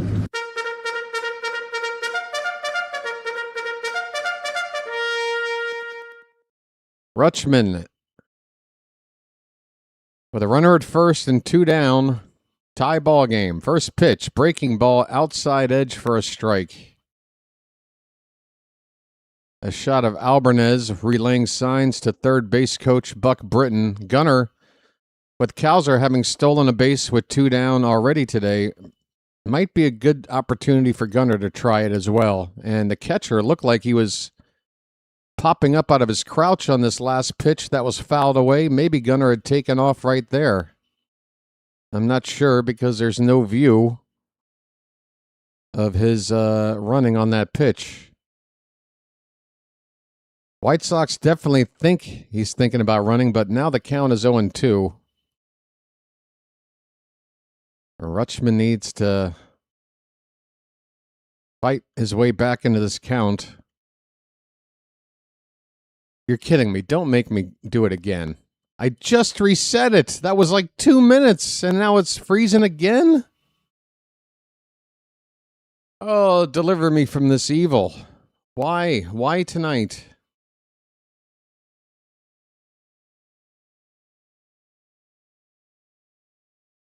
Folks, I might be turning off the ads for my my game here tonight. This is not... I don't know what else to do. I want to keep you guys here and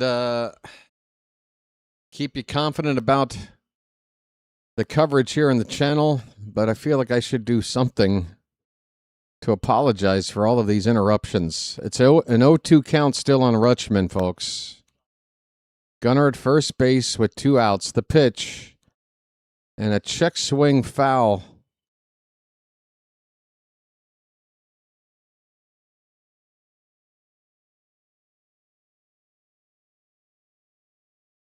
They're trying to get a chant of "Let's Go O's" going at the ballpark right now, but it's a pretty thin chant. I wish the fans could help a little bit with a little more noise at the ballpark.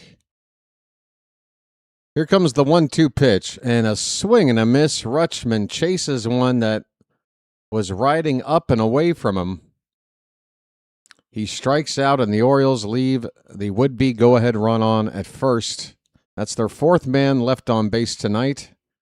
Through 5 innings, Orioles have left on 4. The White Sox have left 3. We are tied at 2 going into the 6th. And Boz will start that 6th inning on 78 pitches, we assume. He'll come out here to start the inning. Folks, we got a close one. Can't get much closer. It's tied. I think I'm due for a lucky. I don't know about you folks, but I'm due for a lucky. Where's my button for that? I'm up all night to get lucky. I'm up all night to get lucky. Hey folks, game 2 tomorrow is same start time. Once again, the Orioles, for whatever reason, feel like they need to be the East Coast team that starts a night game earlier than everybody else. 6:35 p.m. first pitch. Folks, be here at 6:15 for pregame coverage here on the BirdWatcher Channel. And that means I have to set my alarm for 4:15 a.m. to be here on time. Folks, I do it because I'm more than happy to be calling Oriole games. Hey, speaking of play-by-play men, let's check in with our friend. I will shock a lot of people. Uh-oh. And I have shocked a lot of people. You have? You have a cattle prodder? The biggest way I've shocked a lot of people is I've looked society in the eye beginning tonight, and I've simply told them, fuck a whole lot of you. That sounds healthy. Tell society to F you. F you, society. Folks, we're back underway in the 6th, and a first pitch pop-up on the infield. On the mound, Blaze Alexander makes the catch. And a quick first out for Shane Baz. I don't even know who the hell was up. Give me a second, I'll find it. Kyle Teal's coming up. So that was Colson Montgomery with that pop-up for out number 1 here in the 6th. Kyle Teal 1 for 2.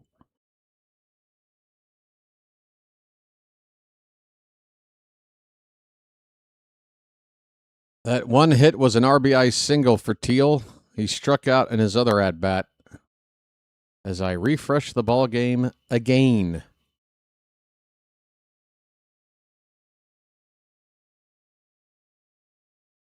Oh and 1 on Teal. Boz from the belt. And the pitch. Swing and a miss. A changeup. Dropping low and away for strike 2.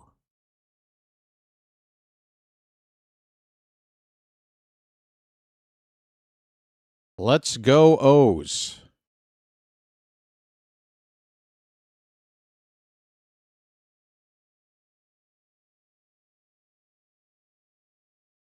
The 0-2 pitch. Swing and a miss on a curveball that dropped down. Strike 3. Back-to-back Ks for Boz. 2 down in the inning. Well, y'all come back now, you hear? I mean, if he gets this third out quick, the Orioles might consider bringing him out for a 7th inning. Currently on 82 pitches.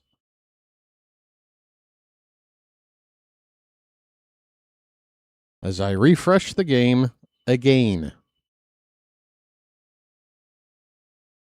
Folks, this is the equivalent of using 2 cans of aluminum cans and some string instead of a microphone trying to watch this game. We just made the third out and we made it quick. So maybe Boz will come out for a 7th inning of work. Folks, the inning ends with Kyle Teal, with Randall Grichuk grounding out to shortstop. My apologies for clearing my throat over the mic. It is the end of the inning, folks. That is 6 innings of 2-run ball from Shane Boz. And he's on 83 pitches. I say go ahead and bring him out for the 7th to at least start it. Especially considering it's going to be the bottom part of the order due up for the White Sox. I would think so, Phantom. I would think so. We have a Magic member, George, checking in with his 21-month anniversary. Wow, George, thank you so much for staying a Magic member for so long. He says, let's turn it around. I agree. This is what I feel like saying. Ante up and kick in like men. Like men! Yeah. Ante up and kick in like men. Like men. I know, Kimbers. It's just, tonight. Let's check in with our buddy. As annoying as we may be feeling right now, as annoyed as we might be, it can't hold a candle to how this guy's feeling. One of my other favorite comedians is Louis Black. Louis Black? Why are you bringing up him? We are adults. These are the words that we use to express frustration, rage, anger. In order you don't pick up a tire iron and beat the fuck out of somebody. Good grief. Hey, YouTube, could you look into this guy? He's talking about picking up a tire iron and beating the crap out of somebody with it. This man is unhinged. Folks, we go to the bottom of the 6th. It's Pete Alonso's turn. First pitch curveball in there for a strike. Sean Burke out there for a 6th inning. Polar bear at the plate. A polar bear stirs. Alonso with one to left. That ball is heading back toward the foul pole. It's going to be caught on the run in the left field corner for the first out, just as the left fielder was hitting the warning track down in that left field corner. 1 out.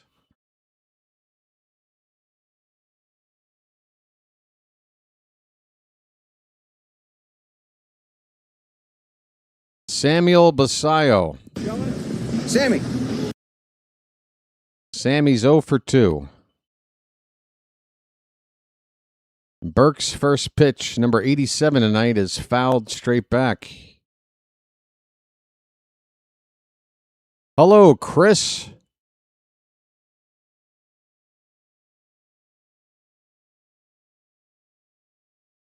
Here's the 0-1 pitch. That one breaks off the plate outside. 1-1 the count. The pitching matchup for Game 2 tomorrow is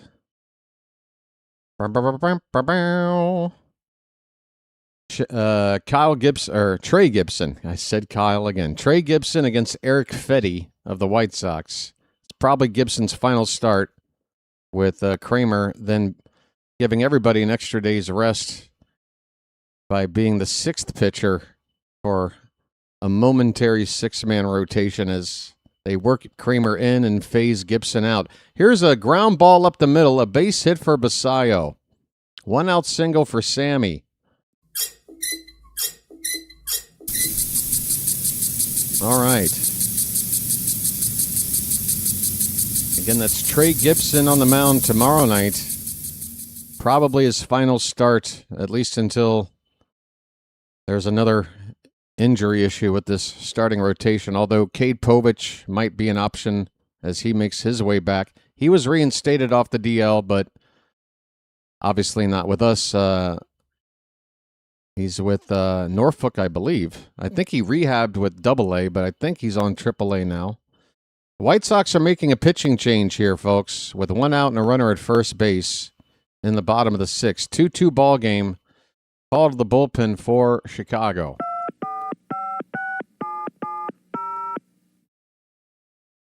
Dylan Beavers will be due up. Cowser after that. Holiday after Blaze. So 3 of the next 4 hitters, in fact, 4 of the next 5 hitters are left-handed. So I would assume Chicago are going to bring in a lefty in this spot. And there's the pitcher listed right now. Let's take a look. It is Chris Murphy, and he is indeed a southpaw. Murphy with an ERA of 4.60. He's only pitched 15 2/3 innings on the season, giving up 16 hits, 9 runs, 8 of them earned, 9 walks, 16 strikeouts. So this guy does walk, guys.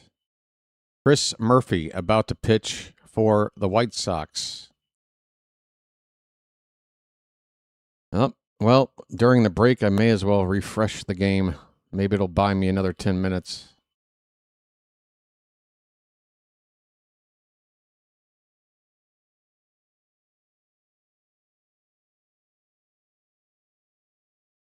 Oh, for the love of God. All right, here we go. Murphy on the mound. Murphy. Nice shooting, kid. What's your name? Murphy.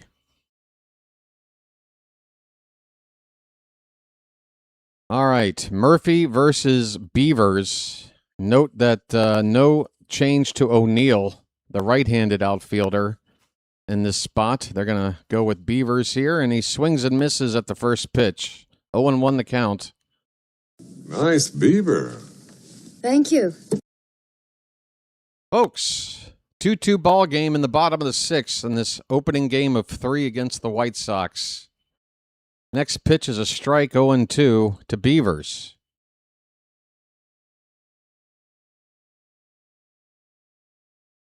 He's been good in this month of June. Oh, boy.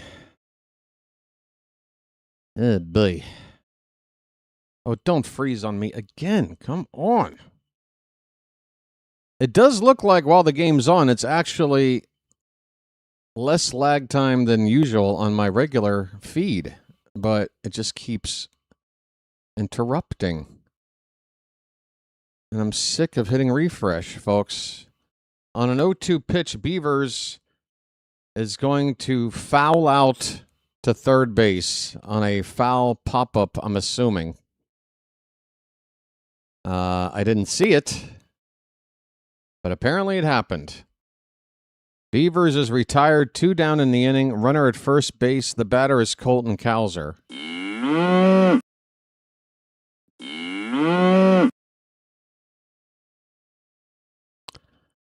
Wow, is this annoying tonight.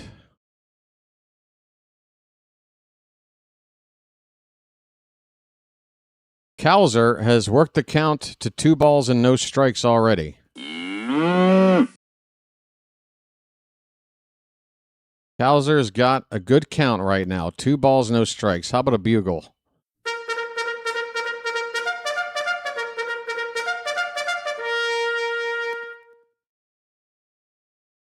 Just 1 base runner per inning on average for the pitcher on the mound right now in the past month. All right, well, he's due to screw up. Let's go. 2-0 to Cowser, the pitch. Swing and a miss. He chased ball 3 on a 2-0 count. Oh, boy, 2-1.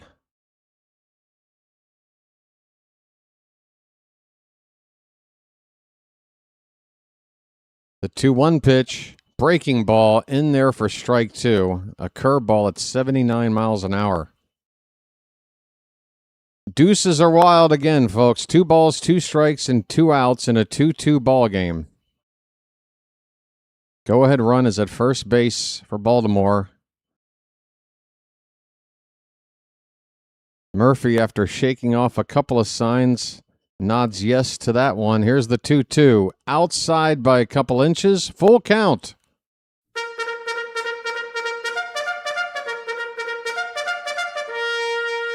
Runner at first will get a head start with 2 down and a 3-2 count.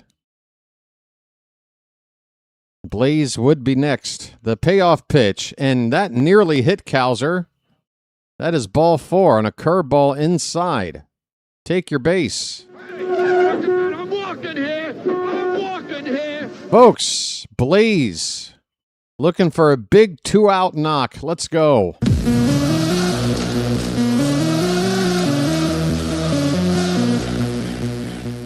They brought in this lefty to face the glut of lefties due up. We have 4 of 5 hitters due up from the left side. The only right-hander in the mix is the one coming up to hit right now in a big, big spot. 2 men on. One of them is in scoring position. He represents the go-ahead run in this 2-2 ball game. Blaze is 0 for 1 tonight, but he's also walked. He's not put the ball in play. A walk and a strikeout. Please let this at-bat play out without any interruptions on my stream. Come on. This is a big moment. First and second, 2 down. And the pitcher from the belt, Murphy. First pitch, breaking ball, stays up and away for ball 1.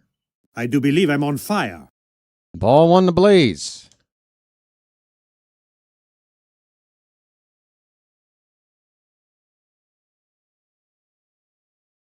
The next pitch, outside, 2-0. Come on.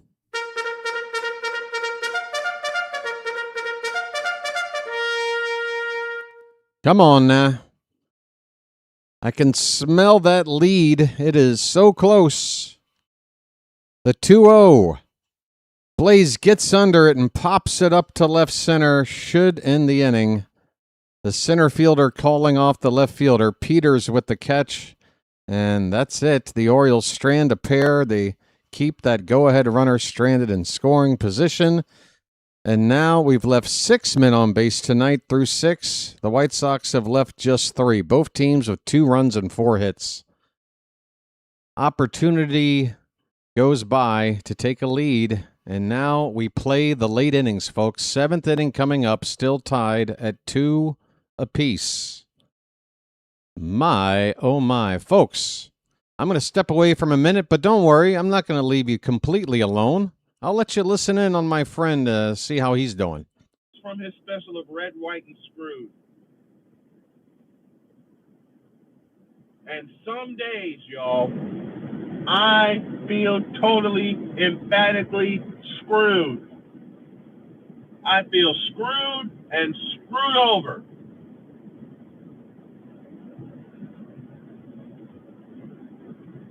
And you know what really, let me let this out too. I don't broadcast on LinkedIn anymore. Why? Because there were some people that caught some of my live broadcasts when I do stuff like this. And they're like, you shouldn't put that on your LinkedIn page. interferes with your business. Man, suck my dick. It's off my chest that needed to get off my chest for a while, but I operated in such fear that I didn't want to let it out. Check that. I wanted to, but a fear reaction kept me at bay. Not anymore. Look, I know that. And I'm getting better at it, damn it. It sounds like you're getting better. It sounds like you're getting much better. Folks, we're underway. Top of the 7th. Montgomery. Braden Montgomery is the batter. First pitch is a strike. Shane Baz stays on the mound like we hoped he would. I had to question it somewhat after Gibson's early removal the other day. Well, it's got a bunch of lefties up. Figured we'd just go to the pin. 0-1 the count. And am I now having to refresh again? This is ridiculous. You guys have been very patient tonight. You guys are the best bird watchers. Folks, the art of bird watching does require a little bit of patience, but not this much. I'm waiting for the game to pop back on. Braden Montgomery at the plate. He has walked back in the second. He has doubled in the fourth.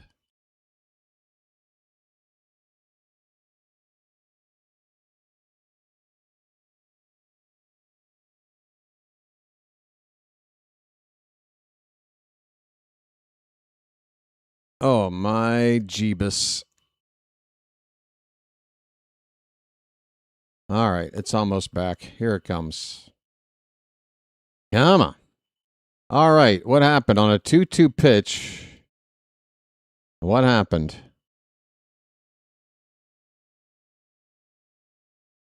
I'm showing a 2-2 count. Where's the batter at?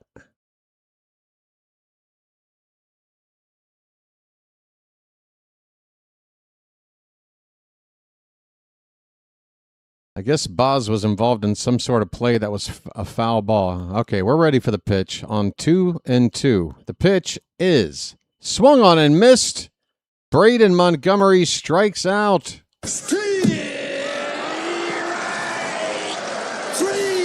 Well, y'all come back now, you hear? All right, Baz. Might be your last inning, dude. Go ahead and empty that tank. Give us the best you got.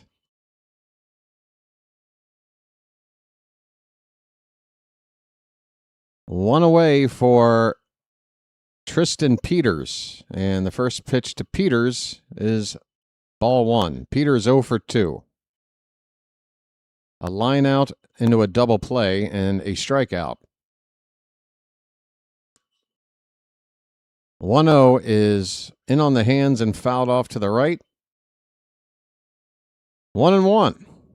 I'll be back on the screen in just a minute, folks.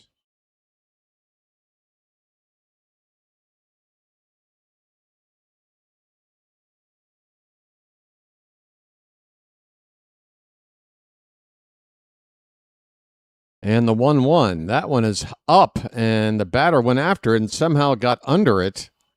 Well, I guess he would get under it because it was so high, but that is a easy pop-up to shallow left near the foul line. Taylor Ward making the catch. 2 down in the inning. Shane Baz 1 out away from 7 innings complete.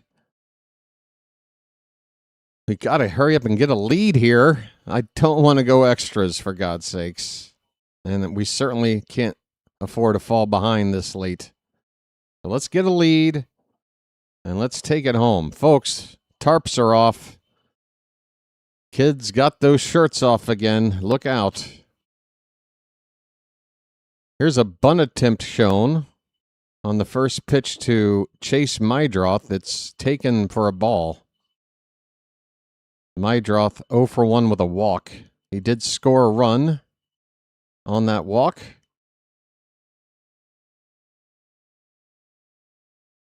1-0. There's a strike on a cutter, knee high, a little above the knees, on the outer part of the plate. Folks, be sure to hit that like button. I haven't really talked about it at all tonight. Let's get some subscribers as well. Here's a swing and a miss. 1-2. All right, again, Boz. Let's wrap up your night with a nice final out here. Blow them away here. 2 strikes on the batter. Base is empty, 2 down. And the pitch.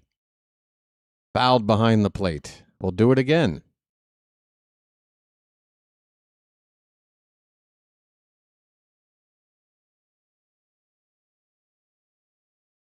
Ah, that's good to hear, Phantom, because when I was their age, I didn't want my man boobs showing.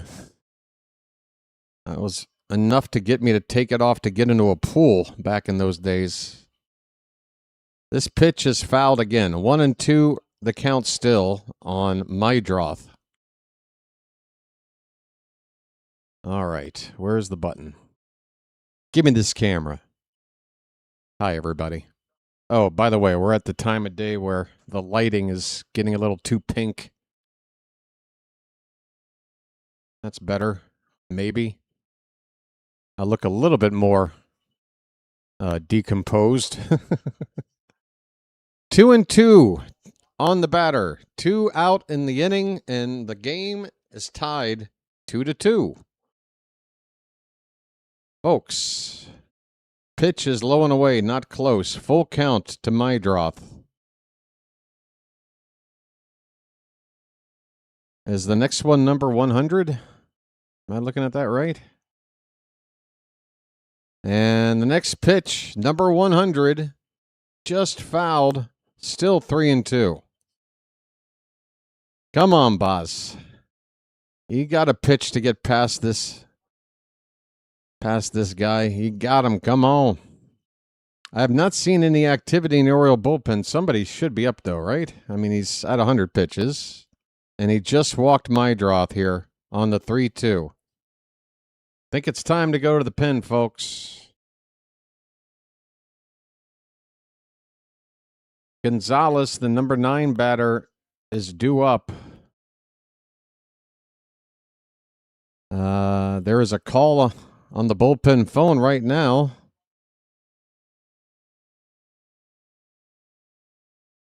Boz will face Gonzalez, the left-handed batter who doubled already tonight, an RBI double. And first pitch is strike 1. All right, Boz will get one more chance to go 7 and try to get out of the game with a tie, and if the Orioles can rally, maybe he can even qualify for a win. Need to get this out right now, though. No more base runners for you, Boz. Got to get this guy. 1-1 the count. And I can't believe it. Here comes another refresh. The refresh. Click, click, click. This is so stupid. All right, 2-1 on Gonzalez. A throw over to first. Runner back.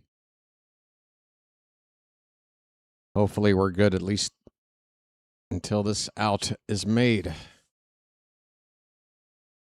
Yeah, I mean, you know, if we're all about equality, then I say all genders should be participating. Swing and a miss. Curveball. Low and in. It was out of the zone. The count 2-2. Folks, one more strike. Let's go.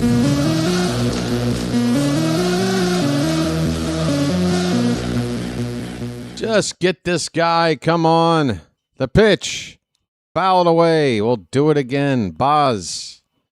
Now about to throw his 107th pitch.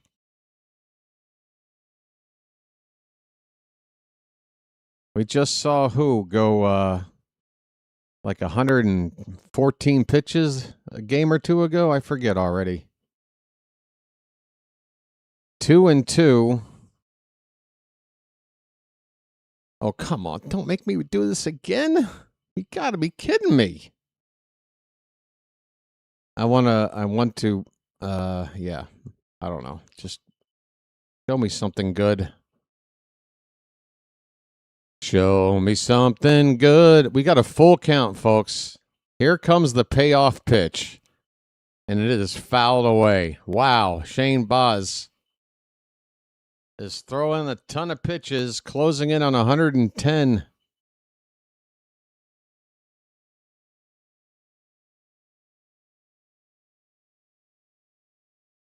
He's about to throw number 109, and that is the most he's ever thrown ever. He is in uncharted territory. 3-2 the count with 2 down, runner at first. The pitch popped up. Shallow right. Coming in and making the catch is Dylan Beavers to end the inning. Folks, we have reached the stretch as Shane Baz pitches with everything he had. 109 pitches. Uncharted territory for Baz. He goes 7 innings, 4 hits, 4 walks, 2 earned runs, striking out half a dozen. Folks, we need a rally like nobody's business. Honestly, the way things have been going lately, confidence level may be a little bit low for us bird watchers, but I got a little somebody waiting on the sidelines here. But first, we got to get one thing out of the way. Folks, please take a moment. It is time to throw some cakes on the griddle. Thank God I'm a country boy. Thank God I'm a country boy. Folks. Thank God I'm a country boy. Thank God I'm a country boy. It's a hoedown in downtown. Thank God I'm a country boy. Thank God I'm a country boy. Folks, it's a hoedown without the hose. What? Hey, everybody, we're all going to get laid. Thank God I'm a country boy. Thank God I'm a country boy. Folks, let's have a hoedown. Who got next? Who we got due up? Let's see. It'll be Holiday, and then the top of the order, Gunner and Ward. Anybody gets on, Rutschman. After that, Alonso. All right, folks. I think it's time to rally. What do you say? Give me this camera. Give me this camera. Let's go. Listen for it. Anybody hear that? What is that? Anybody know what that is? All right, that wasn't the smoothest. That wasn't the smoothest. And now the hat is just sitting atop my head. This looks more like if Abe Lincoln had an Oriole hat. All right, let me actually fit it. There we go. Folks, the hat is here. That's what I'm trying to say. Thank God I'm a country boy. And it's time to rally. Let's go. I better refresh the game and get it ready to see as much of it without interruption as possible. Folks, well, there has been an interruption because we just made the first out rather quickly. There's already 1 down, folks. Jackson Holiday has just flied out to third base. I guess that was a shallow left pop-up that the third baseman went out to go get. Based on that description, I'm just now back online here, folks. So it's Gunnar Henderson up with 1 down, and the first pitch is a swing and a miss on a curveball. The new pitcher on is Taylor. Let me give you a name there. Which Taylor might this be? Grant Taylor on the mound. A right-hander. Facing Gunner with an 0-1 count, and a Gunner with a ground ball on 1 bounce to second. It's an underhand flip from Mydroth to first. to get the out. So 2 quick outs, 5 pitches. And this is not the 7th inning rally in a tie game that we were hoping for, at least so far. Folks, apologies for all the streaming issues here tonight. I do apologize for the streaming issues here tonight. I'm really not in a position to make anything better than it is already. We're just going to try to get this one over the line with a win, man. Let's just try to get over the line with a win any way we can. Come on.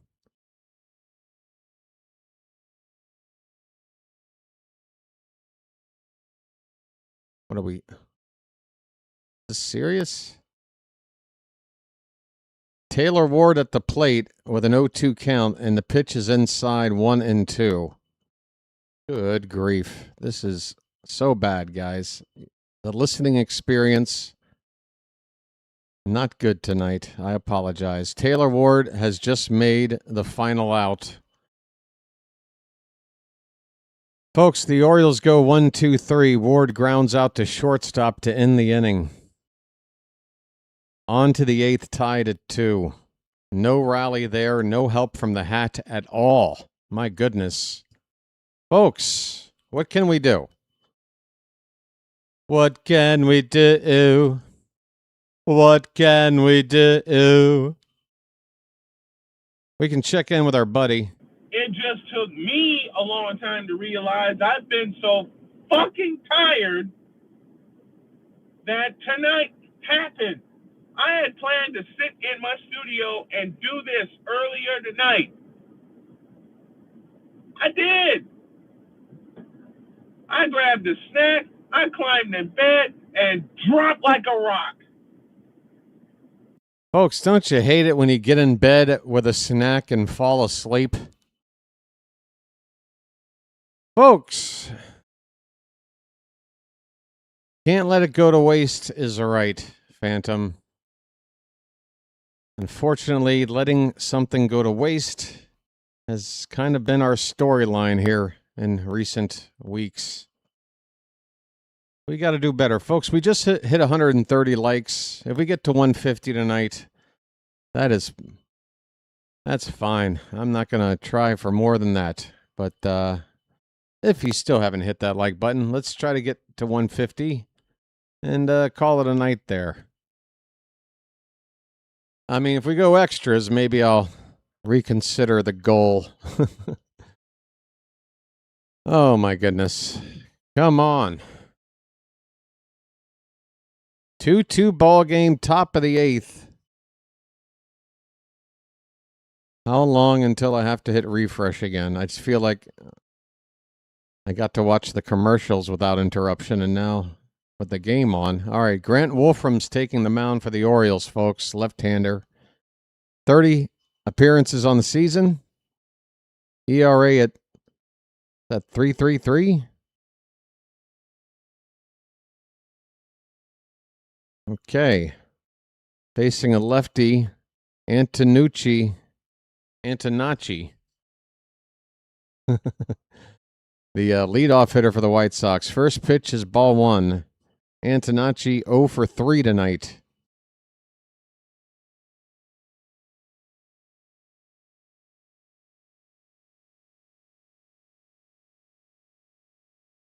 Wolfram's 1-0 is a called strike.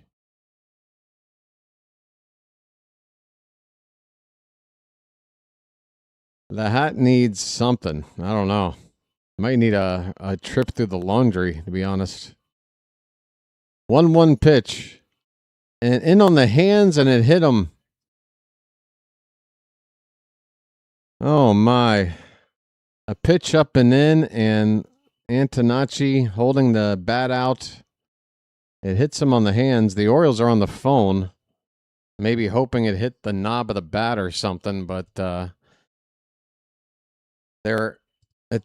their thoughts of challenging go away, and that will be a hit by a pitch on the leadoff man late in a tie ball game.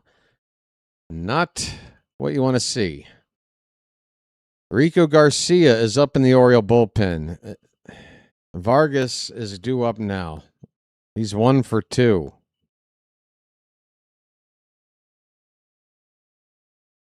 And a throw over to first.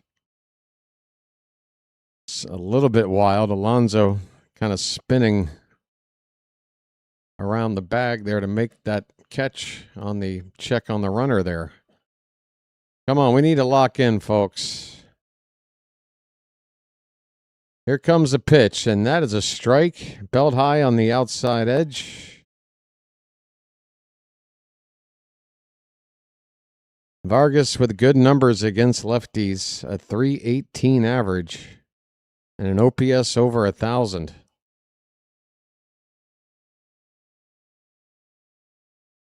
Swing and a miss. Wolfram got him with the high cheese there. It's 0-2. Okay.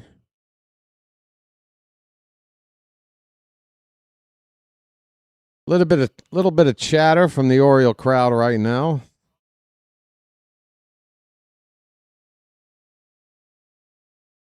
Still a little too quiet for my liking. The 0-2 to Vargas. Hit on the ground, foul, third base side. Folks, it's been 2-2 ever since the third inning. The Orioles got a 1-0 lead with a sac fly from Rutschman in the first. Chicago took a 2-1 lead in the top of the third, and then the Orioles tied it with another Rutschman sac fly in the bottom of the third. It's been that way ever since. 0-2 to Vargas. Just a little bit inside. 1-2.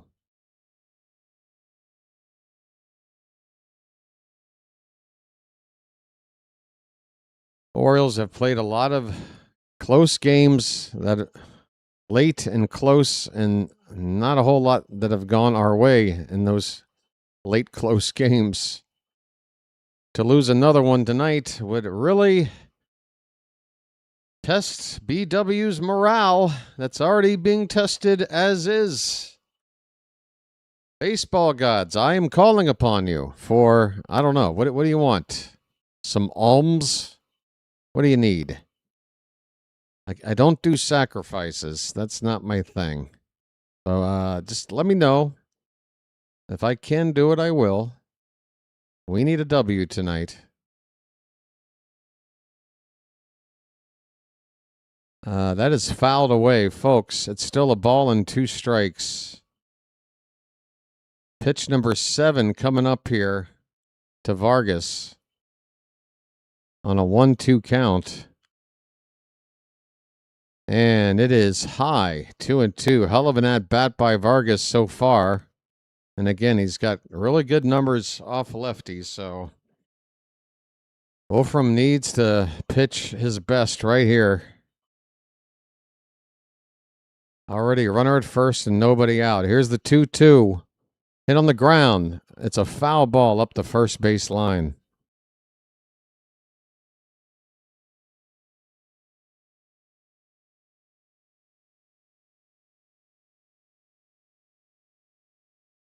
Folks, can't make mistakes. Gotta execute in a late tie ball game.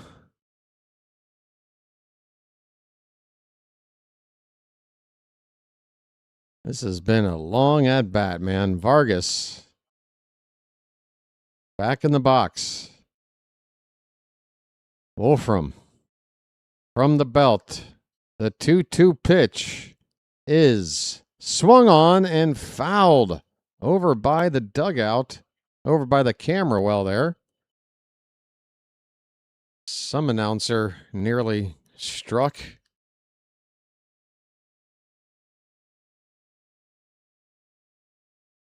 Two balls, 2 strikes. Good grief. It's a game within a game. The pitch. Ball 3. How many pitches has it been? 10 more.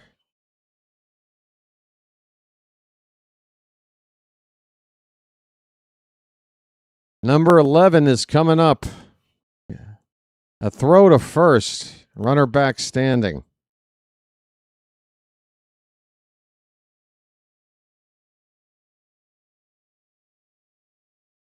What a battle here, folks. Pitch 11 coming up. Full count, runner at first. Nobody out. Wolfram delivers. Popped up. Right center. Beavers toward the gap, makes the catch. There's your first out. Runner at first. Look at all those balls on the screen. Folks, look at all those balls. Huh? See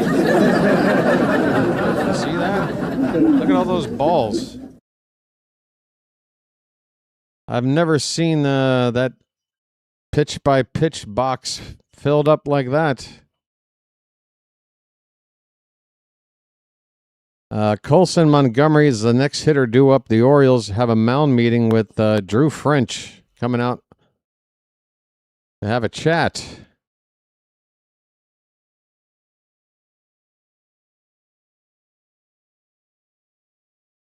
Couple of lefties due up here. Colson Montgomery and Kyle Teal. And they're the 3-4 batters. So we've got the lefty matchup that we want.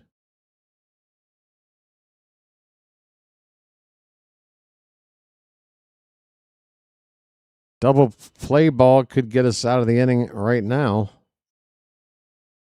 Montgomery 0 for 3. Average now at 219. Here we go. First pitch to Montgomery is way outside. Rutschman had to extend far to his left to keep that from getting away. It's ball one. Folks, how are those likes doing? We get to 150 yet? I'm checking. 140, 10 to go. We're almost there, folks. Thanks so much. Let's get 10 more. 1-0 count the pitch. Swing and a foul ball off to the right.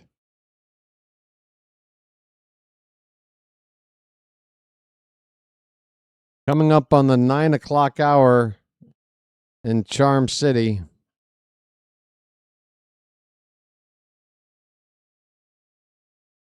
The 1-1, low and away. A slider. We got about 200 people here, folks. I've noticed a trend. When the Orioles are playing a close, or in this case, a tie game, late, the room seems to get bigger and bigger. Swing and a miss. The count 2-2 now. On Colson Montgomery, it's Kyle Teal waiting on deck. Runner at first with 1 out.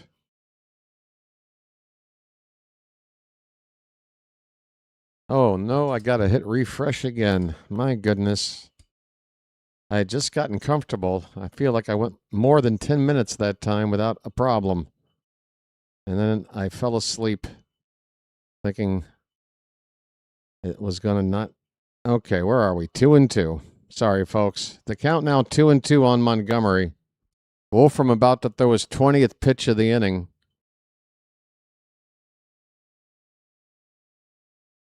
And he's only gotten the 1 out.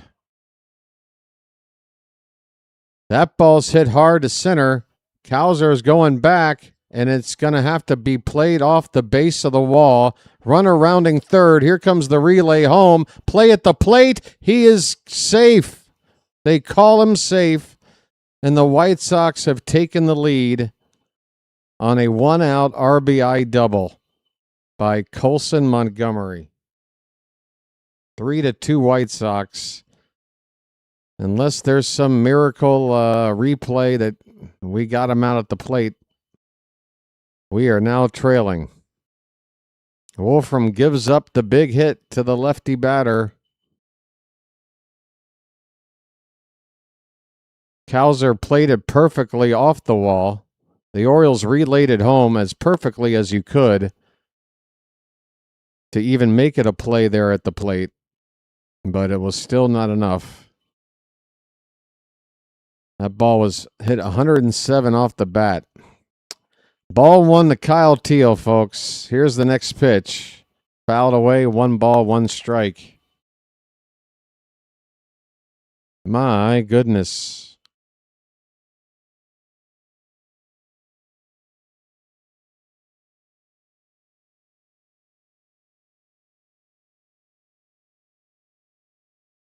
The 1-1 hit on the ground, foul.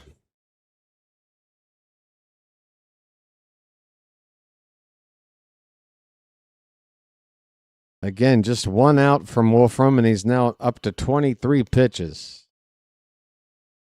After Teal, I think they're probably going to go to a righty with Randall Grichuk on deck. Swing and a miss. That is a strikeout for the second out. And despite a positive result here, this is the time to go to a righty. Here comes Alvarez. Grichuk destroys lefty pitching historically in his career. And Wolfram has thrown a lot of pitches here already in the outing. He has given up the lead, unfortunately, in this outing. 24 pitches to get 2 outs for Wolfram. Rico Garcia's coming in right now. Call to the bullpen, folks. The Orioles are down 3-2 here in the top of the 8th. My, oh my. I tell you what, folks. Dark days right now. This team needs a lift from somewhere, something. I don't know if even the hat can fight through what's going on right now.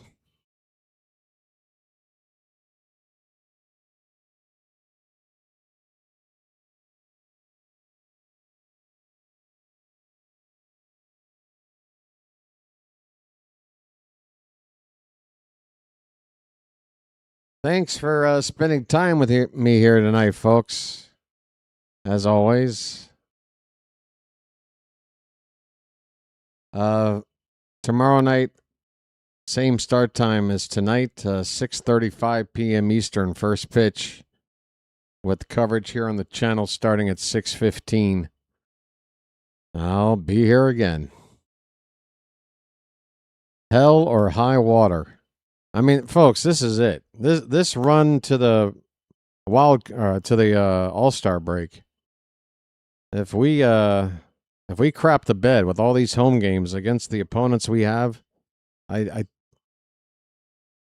do you rationalize them somehow playing 600 ball in the second part of the season? With only at that point, what, like 70 games to go? I don't know, man.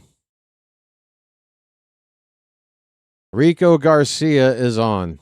He has held 16 of the 19 inherited runners he has been given on this season. He's got 1 at second with 2 down. First pitch to Grichuk.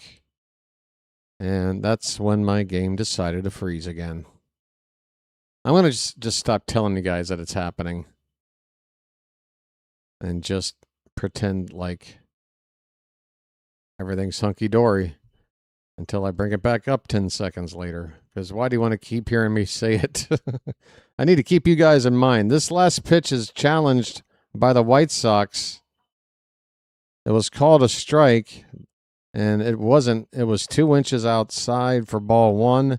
The count 1-1 now on Randall Grichuk. Both teams have 1 challenge left. Here's a pitch, and that's on the outside edge, and they're going to challenge this. And they think they might lose this one. Looks like Garcia kissed the edge to me. Although I will admit, I'm watching the game right now on a much small... Oh, it is a ball. Damn it. It just missed... By how much? Less than 1/10 of an inch.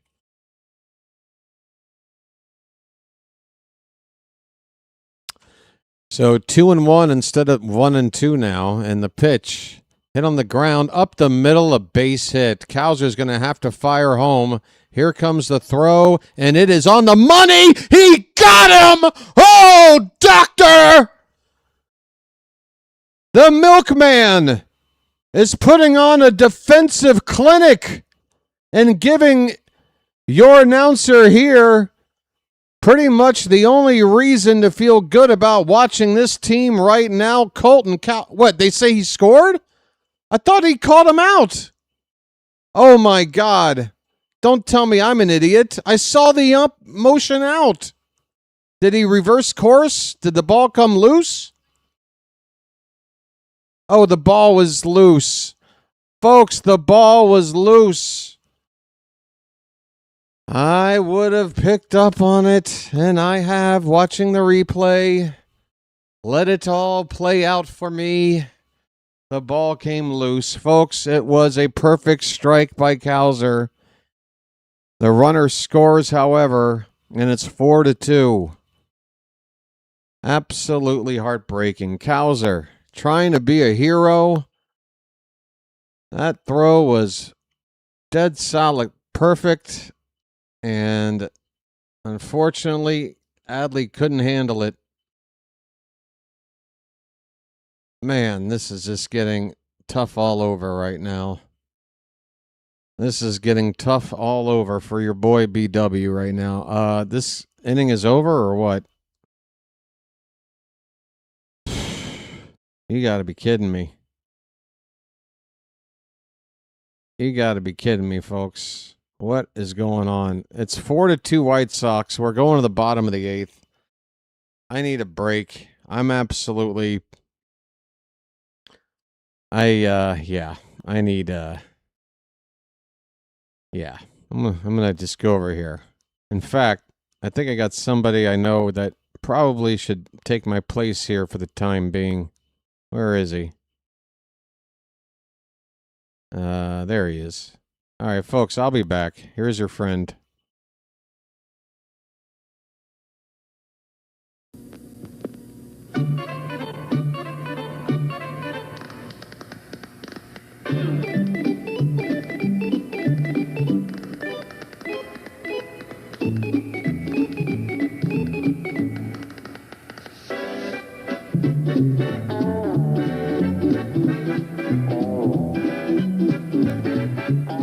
He met a strange friend in the Chesapeake Bay when Monday the Monster... I apologize for Baltimore. I apologize for Baltimore. So it's not the best option, but it just is what it is. I'll do the guys quickly just to forget this one. Are there things that make you angry?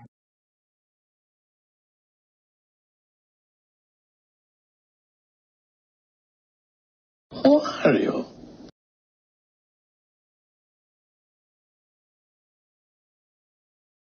My goodness. Bottom of the 8th. Orioles down by 2. First pitch is a strike to Adley Rutschman. It's the 3-4-5 batters for the Orioles. Rutschman, Alonso, and Basayo. I need a morale boost. I need a morale boost, folks. I mean, on top of this game and the way we've been playing lately and the way this stupid stream has been glitching all damn night, I'm about to pull out what little hair I have left. Swing and a miss. The count is a ball and 2 strikes on Rutschman, leading off in the bottom of the 8th. 6 outs to play with, down by 2.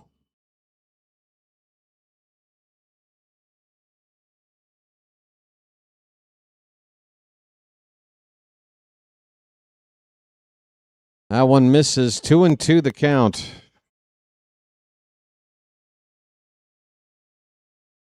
By the way, it's still Taylor on the mound for the White Sox. This pitch popped up left center.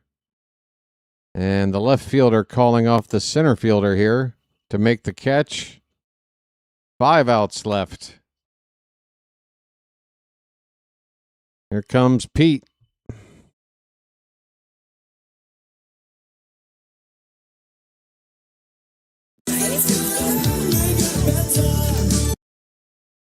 You'd like to think that, wouldn't you?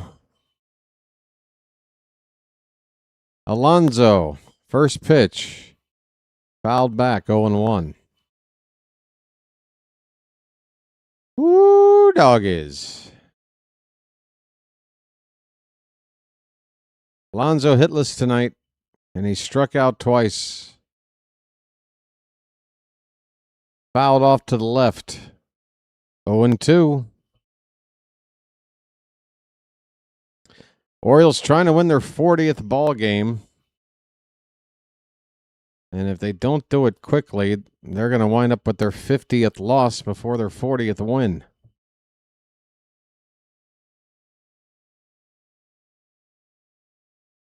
That pitch is high. 1 ball, 2 strikes.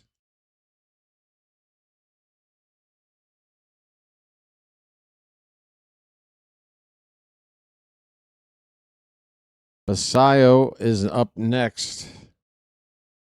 If Pete can get on, Sammy would be the tying run.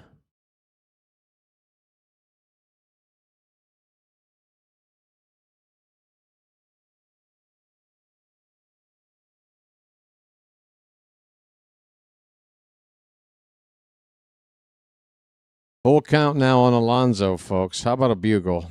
Do we have one? It might be too late. Here comes the payoff pitch right now, and it's a swing and a miss. Alonso strikes out, 2 down in the 8th. 4 outs left. Basayo coming up.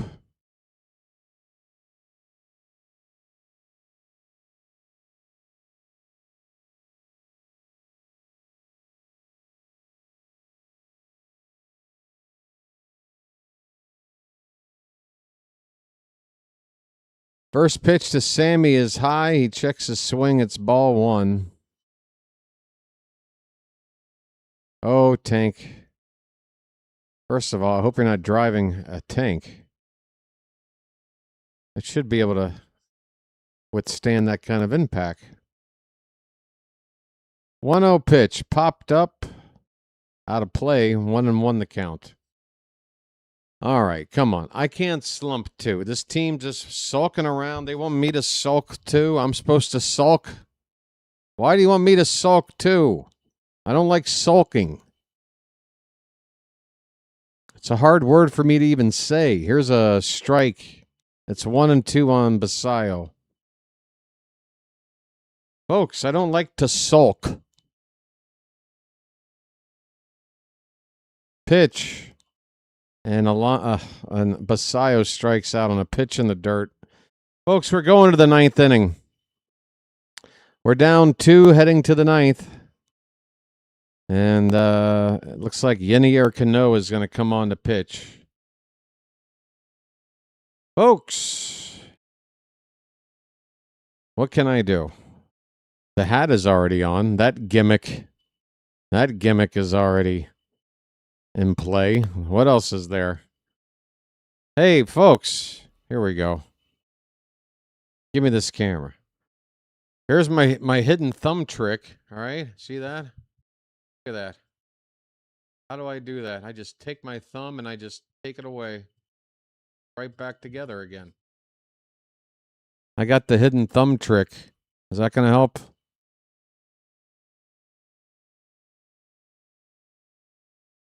I got nothing, folks. I got the Mott's. What do you got? Good grief. I feel like Charlie Brown watching this team. My goodness.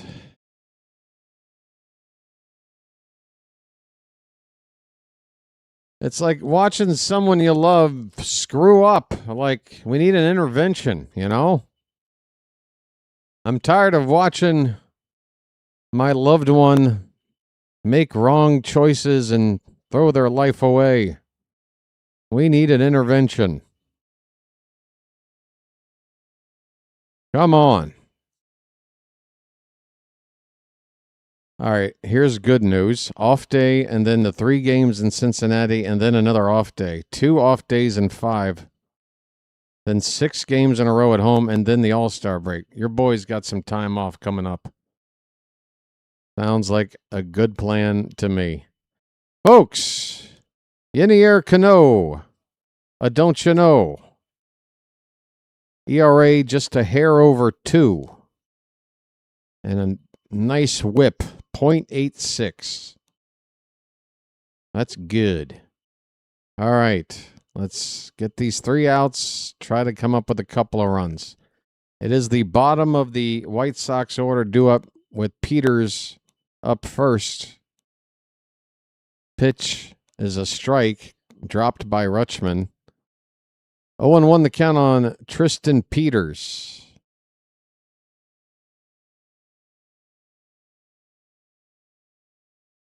What's that about stride? Okay. It's not often I see the word stride in the chat. I couldn't help myself there. 0-1 is the count.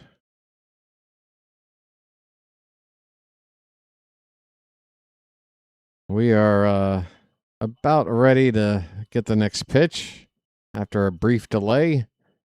Here's the 0-1, and that's lined in a right center field. It's down for a base hit. It's not even lined. It's more of a flare. Not hit very hard at all. So the leadoff man gets on against Cano.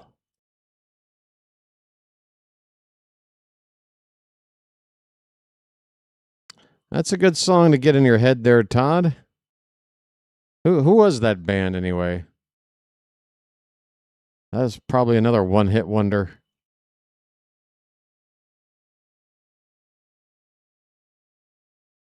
I think we can all agree when it comes to which decade had the best one-hit wonders, definitely the 80s, right? Versus 60s, 70s, or 90s. Of course, once you get to the 2000s, who cares? The music broke. My voice broke. Music broke. They came up with the MP3 and American Idol, and music just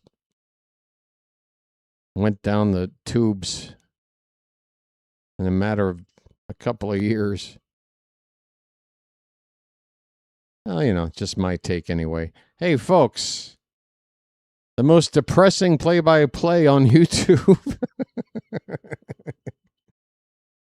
70s way better for one-hit wonders? I'm not saying just overall. I mean, if you want to say the 70s was the better era overall, I'm not arguing. But I think for the one-hit wonders, something special about those 80s one-hit. I mean, come on. Was there a Haircut 100 in the 70s? I think not. Only the 80s could have a band like Haircut 100. All right, folks, I guess I'll get back to calling the ball game. Chase Mydrop at the plate with a runner at first, nobody out, with a count of a ball and 2 strikes. I was 5 going on 6 in 1983.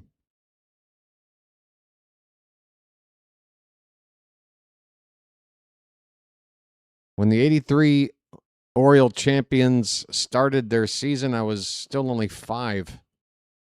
Turned 6 in May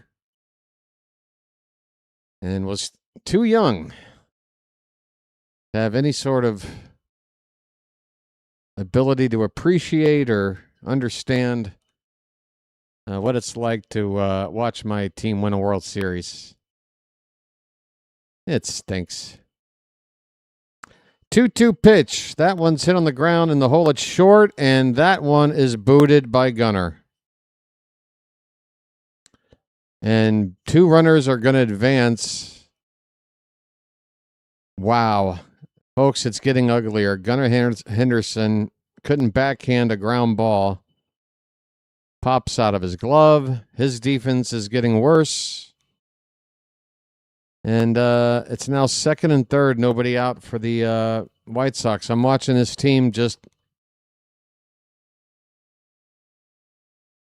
What was that, Gunner? He tried some Olay bullshit here. It was weird. He held his glove all the way down and then tried to, like, whip it up to grab it. It was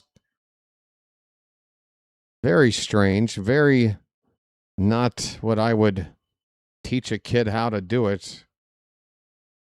And, yeah, this team is imploding. The infield is in with nobody out. Second and third. A 1-0 pitch is fouled away, 1-1. The number 9 batter, Gonzalez, at the plate. I am getting sick to my stomach right now, folks. I am sorry for my my demeanor right now. Again, I want to be a cheerleader until the final out, but there's a base hit into right center field. It hits the gap. 2 runs are going to score. Throw into second base. It is 7-2 White Sox. I'm sorry, 6-2. They rolled that score over before the guy crossed the plate. They just assumed. It's 6-2, folks. We're down by 4 in the 9th. Or, no, the 8th? Or, no, the 9th, right? Yeah, this is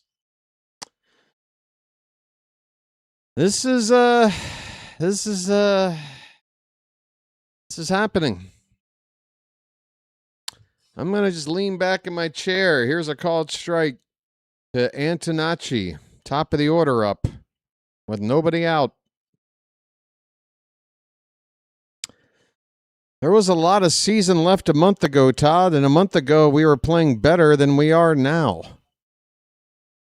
Here's a ball hit to left center field, and that's trouble. It's down. Cowser will fire back towards second. It'll be a double. Second and third, nobody out, and Cano is getting hit around worse than he has in any appearance I can remember this season. He still hasn't retired a batter, and this is just turning into a nightmare. Adley Rutschman out there to have a chat. Folks, we got over 150 likes. I appreciate it. Normally, I would be sounding as much more appreciative, but I'm going through some things right now. And honestly, it's really testing the whole idea of calling baseball games day in and day out, because right now I'm really fed up.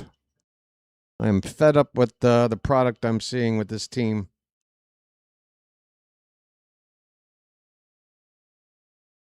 Not everybody's accountable for whatever, but somebody's got to... I don't even want to talk about it, folks. First pitch fouled away. 0-1 the count on Vargas. Looks like I picked the wrong week to quit sniffing glue. 0-1 pitch with the infield in, a ground ball to Gunner. That'll hold the runner at third, and we get the out at first. First out of the inning with runner still at second and third for Chicago. Thanks, Todd. Here comes Albernez. And he will make a signal to the pin for a new arm. Cano didn't have it tonight. And it's making our chances of figuring out a way to win here exponentially more difficult after that appearance. 6-2 White Sox, folks. Pitching change, break in the action. And, folks, you tell me, first of all, has everybody headed for the exits? Well, we don't have 200 people here like we used to. 150 or so.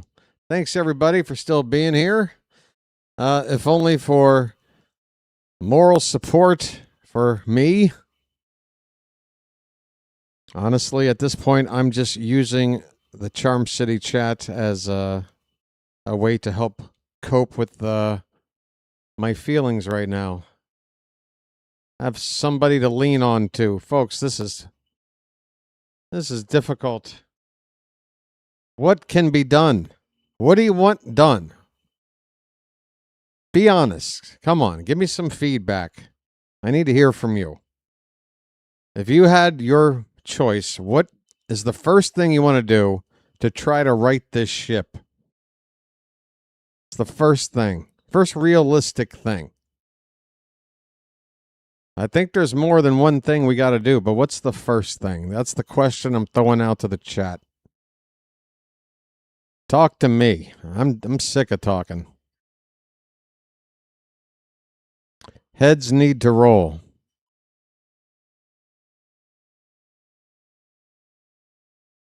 Manager could get fired. Fire Elias. Move Gunner down.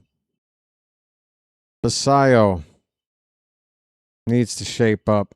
Folks, is this Walker, the Jordan Walker, the guy we just replaced on the roster with Keegan Aiken? Keegan Aiken, folks, out on the 15-day DL.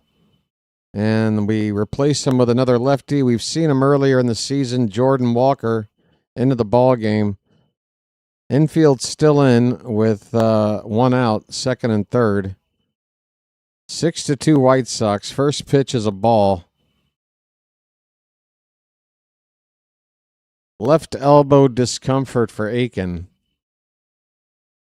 How about fan discomfort? That's what I have. Here's a swing and a miss or a foul ball. Hard to tell. 1-1 the count.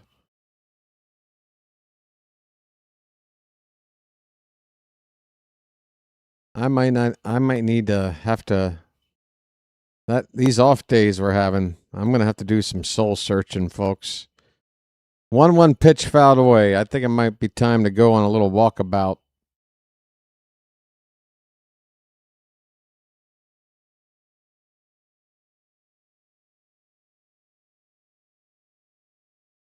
Second and third with one away. Couple of runs already in for the White Sox.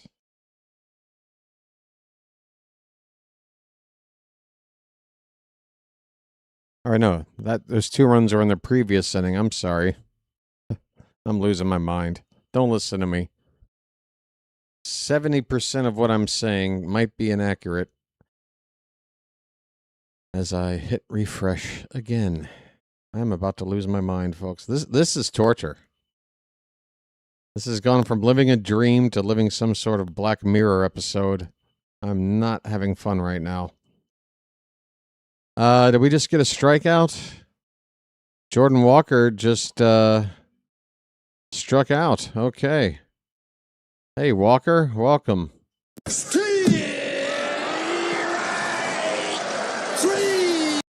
Walker strikes out Colson Montgomery for the second out with those runners still at second and third. It's a big out. Only if we do manage to come up with 4 runs in the bottom of the ninth, but you can technically get 4 runs on one swing. Right-hander up in the White Sox pen, probably the closer. Didn't get a chance to see who it was. Swing and a miss. It's 0-2 now on Kyle Teal.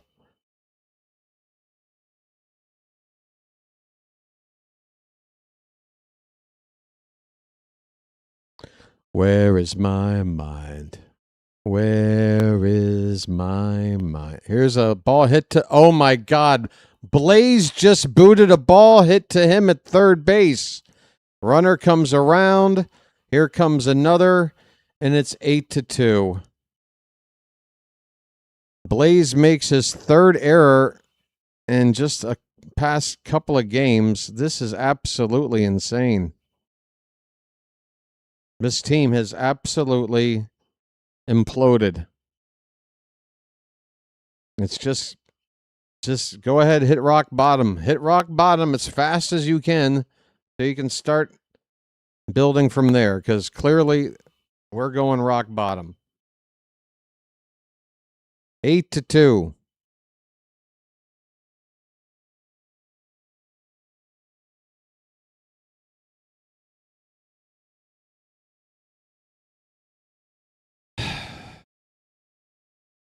Randall Grichuk at the plate, fouls off the first pitch. We've only got the one error on the board there, Froggy. But we've got more than one defensive mistake, that's for sure. Here's a foul ball hit to the right by Grichuk. 0-2 the count.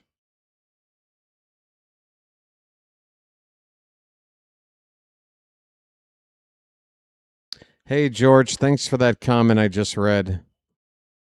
I'm trying, man. Not easy. And, then, if you're in my shoes, you also have to deal with here's a pop-up on the foul ground. Alonso comes a long way, nearly to the plate to make this catch, and the inning is over. But the White Sox explode for 4 runs in the ninth after scoring 2 in the eighth, and they have run away with this one. It was 2-2 going into the eighth inning. It is now 8-2 White Sox as the Orioles come up in the bottom of the ninth. Yeah, you guys have to understand, not only do I have to endure a team that's just the wheels are falling off, you're sitting there and you're putting your heart and soul into every game, and you're watching the wheels come off. But then on a different level, you're realizing you're running a channel to make this all happen. The team playing like this is only going to lead to lesser turnout and smaller numbers, and making the ability to maybe, get out of poverty take a longer time, because the numbers are going to go down. I don't really blame anybody for not wanting to watch the product we're putting out there right now. It's not fun to watch. Not for me. Albernez is having fun, though. Albernez is having a blast. Especially when he was asked about Gunnar hitting leadoff today. Really had a hot take.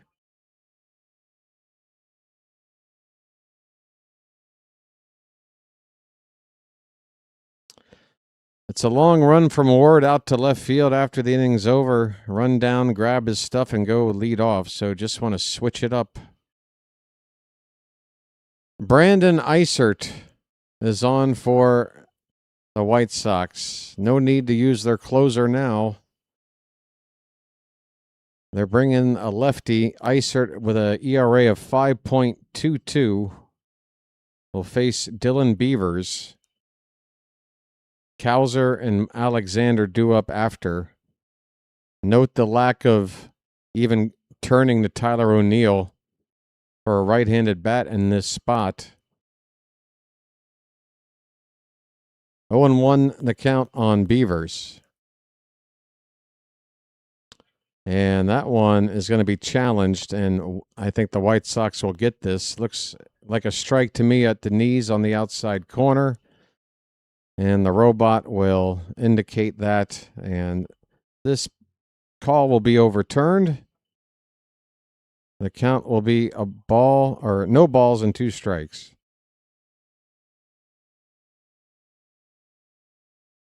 Well, I'm not blaming myself for the team's woes. I'm blaming the team for my channel's woes. There's blame. Yeah, the blamer and the blamee, you've got out of order here. I'm blaming them for my channel's woes. 2-2 the count on Beavers.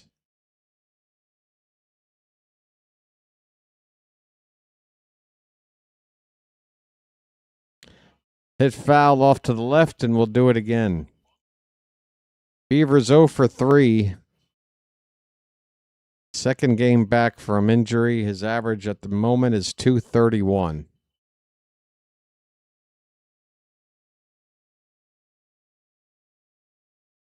I'm probably due to have to reset my game again. I think it's been a minute. That pitch is high, full count. Let's try to get through this at bat. Full count on Beavers. Something's got to change. Swing and a miss. And Beavers strikes out. There has to be something. The thing is, if this team had a good GM or had a GM that wasn't, in some kind of hot water, then they would just make some sort of, move that may not solve something, but you fire some kind of coach or something, a scapegoat, whatever, bench coach, you want to blame Miguel Cairo for something or whatever. Just something to go, well, we're trying something here to appease the fans or whatever. But it's like Elias has run through everything and replaced it with what's supposed to be something better, and everything he's been replaced with has resulted in the team you're looking at here. So he doesn't want to put the onus on himself. So we're just stuck with what we got here. I mean, this team needs a shakeup like nobody's business. The count is 0-2 on Cowser.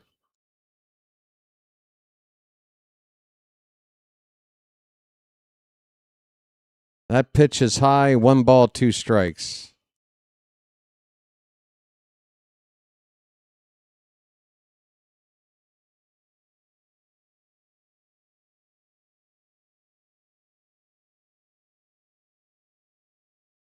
One, two, Cowser. Fouls it to the right. I mean, Cowser, thank God for this guy.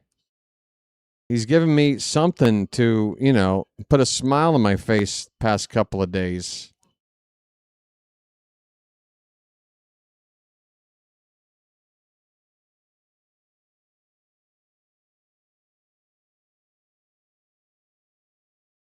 Here comes the 1-2.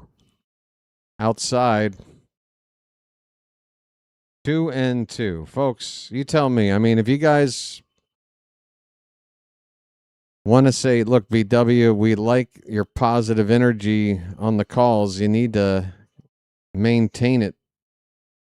Or else, it's not fun to hang around and listen to these games with you. Maybe you should tell me. Cowser strikes out, folks. That's out number 2. We got 1 out left. I mean, if that's the case, maybe I need to be told. I don't want to lose the audience with the way I'm calling these games. But I feel like a deflated balloon right now. Blaze Alexander takes ball 1.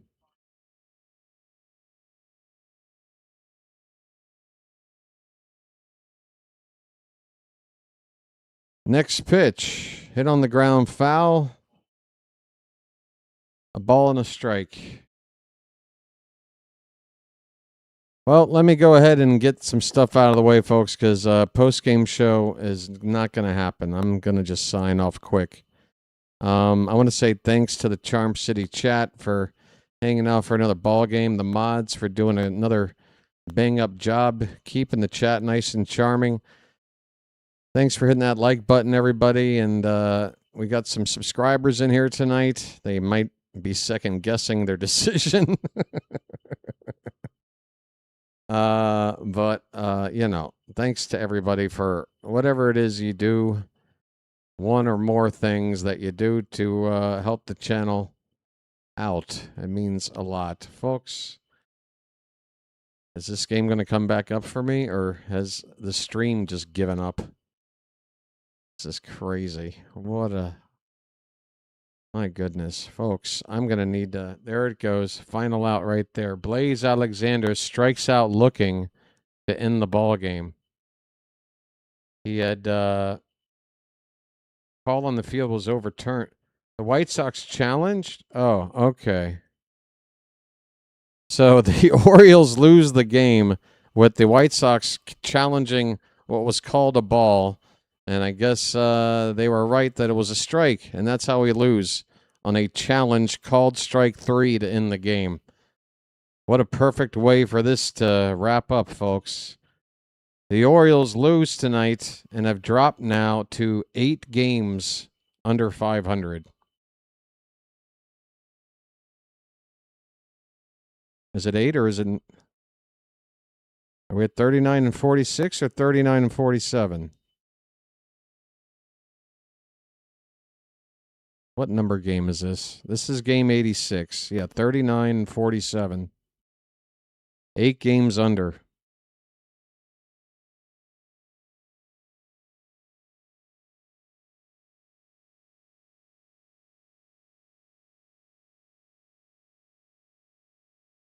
Playing their worst baseball of the year. That's what we're watching. We watched a mediocre, if not slightly below par, under 500 team for the first couple of months, 2.5 months. And, we kept saying, well, we're still there. We're still there. We're playing worse now. We've gone from not good enough to worse.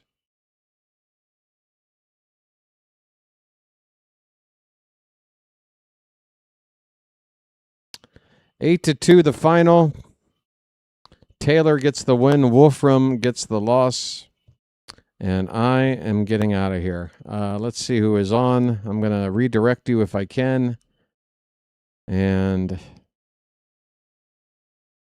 try to do some soul searching until tomorrow's game when I wake up at 4 o'clock in the morning.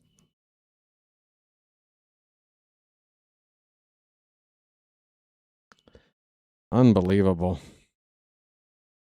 This team just absolutely, they're broken. If this team was like your house pet, you would take them to the veterinarian right now. Like, we've got an emergency. Please fix this. Absolutely off the rails. It is off the rails with this ball club right now. Well, going to send you over to play-by-play with JJ, folks. He is calling the Pirates and Phillies. And, yeah. I will meet up with you tomorrow, hopefully in a better mood. And look, if this team's going to continue to play like this, we're going to just have to come up with some other ways to entertain ourselves as we watch. Because, I got to maintain some kind of mental health if I'm going to do this.